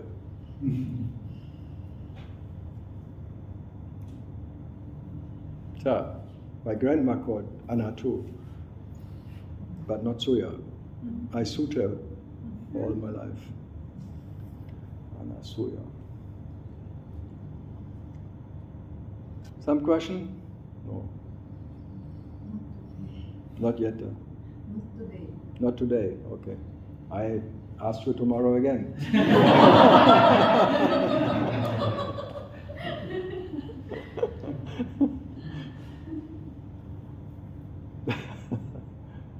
Would you agree that only love is real in the absolute sense? The what? Only love is real. Bullshit. Then something else is not real. It's dividing it. For me, hate is as much real as love. It's just a word. It's a word to describe the absolute isness. Yeah, but it's a wrong description. Every description is wrong. It sounds good, and everyone wants to swell into the love. Comfort zone. Wellness tour. Love. There's as much hate as love and anything. I actually hate more than love.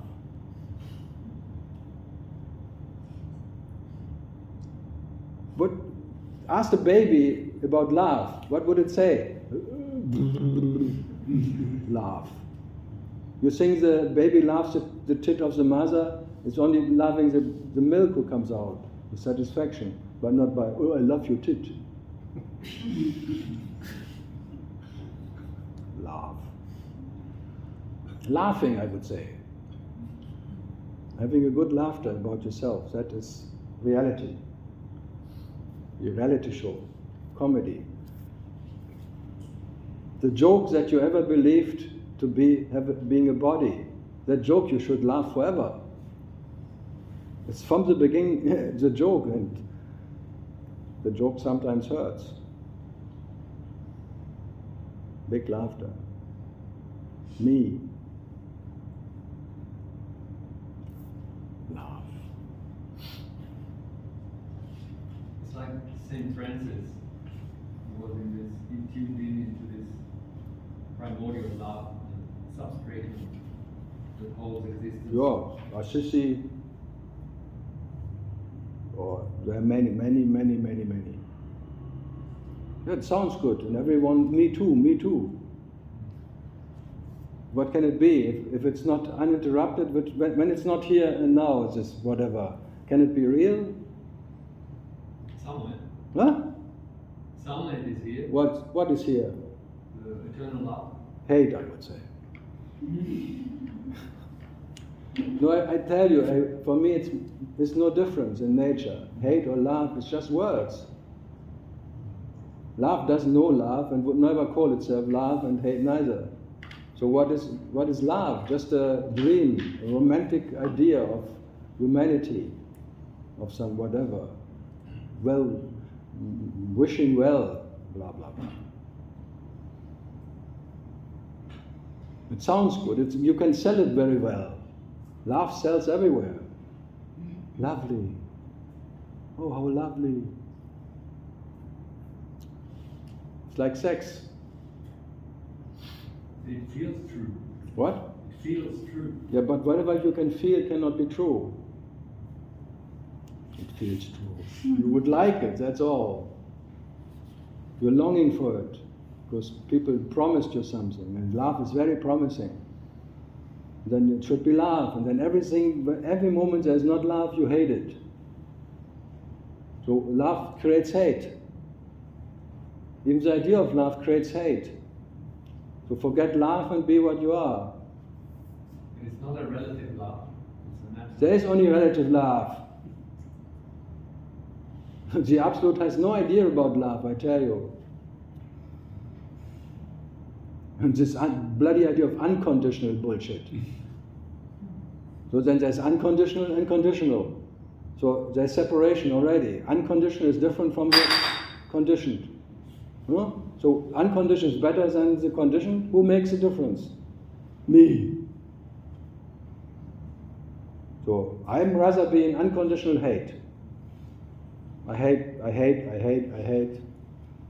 No one believes me, but it would be the same concept. Neither love or hate. This is Buddha going through the middle. Neither. Nisargata. Love tells me I'm everything, wisdom tells me I'm nothing. And between them both my life flows. But they're just promising something they cannot deliver. They're just empty promises. Love is an empty promise and wisdom is an empty promise. Because they cannot give you anything, they cannot take anything away. That is Buddha's middle path. Just being life, the flow of life. There are many promises around you, but they cannot give you anything, and they cannot take anything away from you. Very promising. And feel good. Master, feel good. And everyone wants to have it. Everyone is greedy for it. Love creates greed. Greedy bastards who want to love everything. You want to be a greedy bastard? Or you already one? Can't help it. Can't help it. Greedy for love. And everyone would want to be lovely. Everyone should love me, whatever. It's like a peace agreement. If they love me, they don't kill me. But you have to love yourself first. But no one loves himself. Everyone hates himself. Everyone hates to exist. So what is more real? Huh? Why do you otherwise longing for something else? Why do you want to know the truth? Because you hate to exist. There's a hate of existence. Then you create an idea of love as a promised landing somewhere, like Moses and the promised land. And then, so out of hate you look for love. Well, out of love you look for hate. What is it? What is first? Huh? Because you're out of love, you hate it. Love creates the illusion of its opposite. Love cannot create anything. As I said in the morning, there was never anything created and nothing can be destroyed. So who created what? Huh? No creation, no destruction. What has to come, what has to go? Did ever anything come and coming, or going and going? Can there be any? What you're waiting for? Waiting for God. Oh God. Oh God, oh God. So it cannot be described. God. Of course, you can describe it as a piece of shit. It doesn't mind. Look, reality doesn't mind to be called a piece of shit. And whatever minds to be called something, want to be a special name, forget it. Existence doesn't mind to be called underwear, because maybe it's unaware. And the underwear of existence. I like to be the underwear of existence. I'm closer to what I am. Underwear. Or down underwear. Better.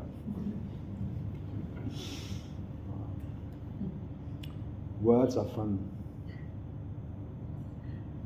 One should not imprison oneself with this all words of, especially this laugh. Even if it's an experience. Even because it is an experience is bullshit. Because you can experience it, it cannot be true. Because that what is truth can never be experienced by anyone. Whatever you can experience, you can only experience because it's different to something else. So love can only be existing because there's hate, and opposite. Form can only be because there's no form. Always the same. They create each other. Polarities. It needs polarities just to exist. So can that be the truth? Or is this truth showing itself in polarities? And there's no other way of experiencing itself as in polarities. Who can say that? But the polarities is not the truth. It shows itself as polarities, but it's not that what is showing itself. So it's a big show. Or show or no show. Okay. It's time. Or not? No one wants to go. Okay, I kick you out. It's always nice in the evening because now you cannot talk about it so much. You have to go to bed with it. Okay, in old freshness, no, in a new freshness tomorrow. Who wants to have the old one? Okay, good night.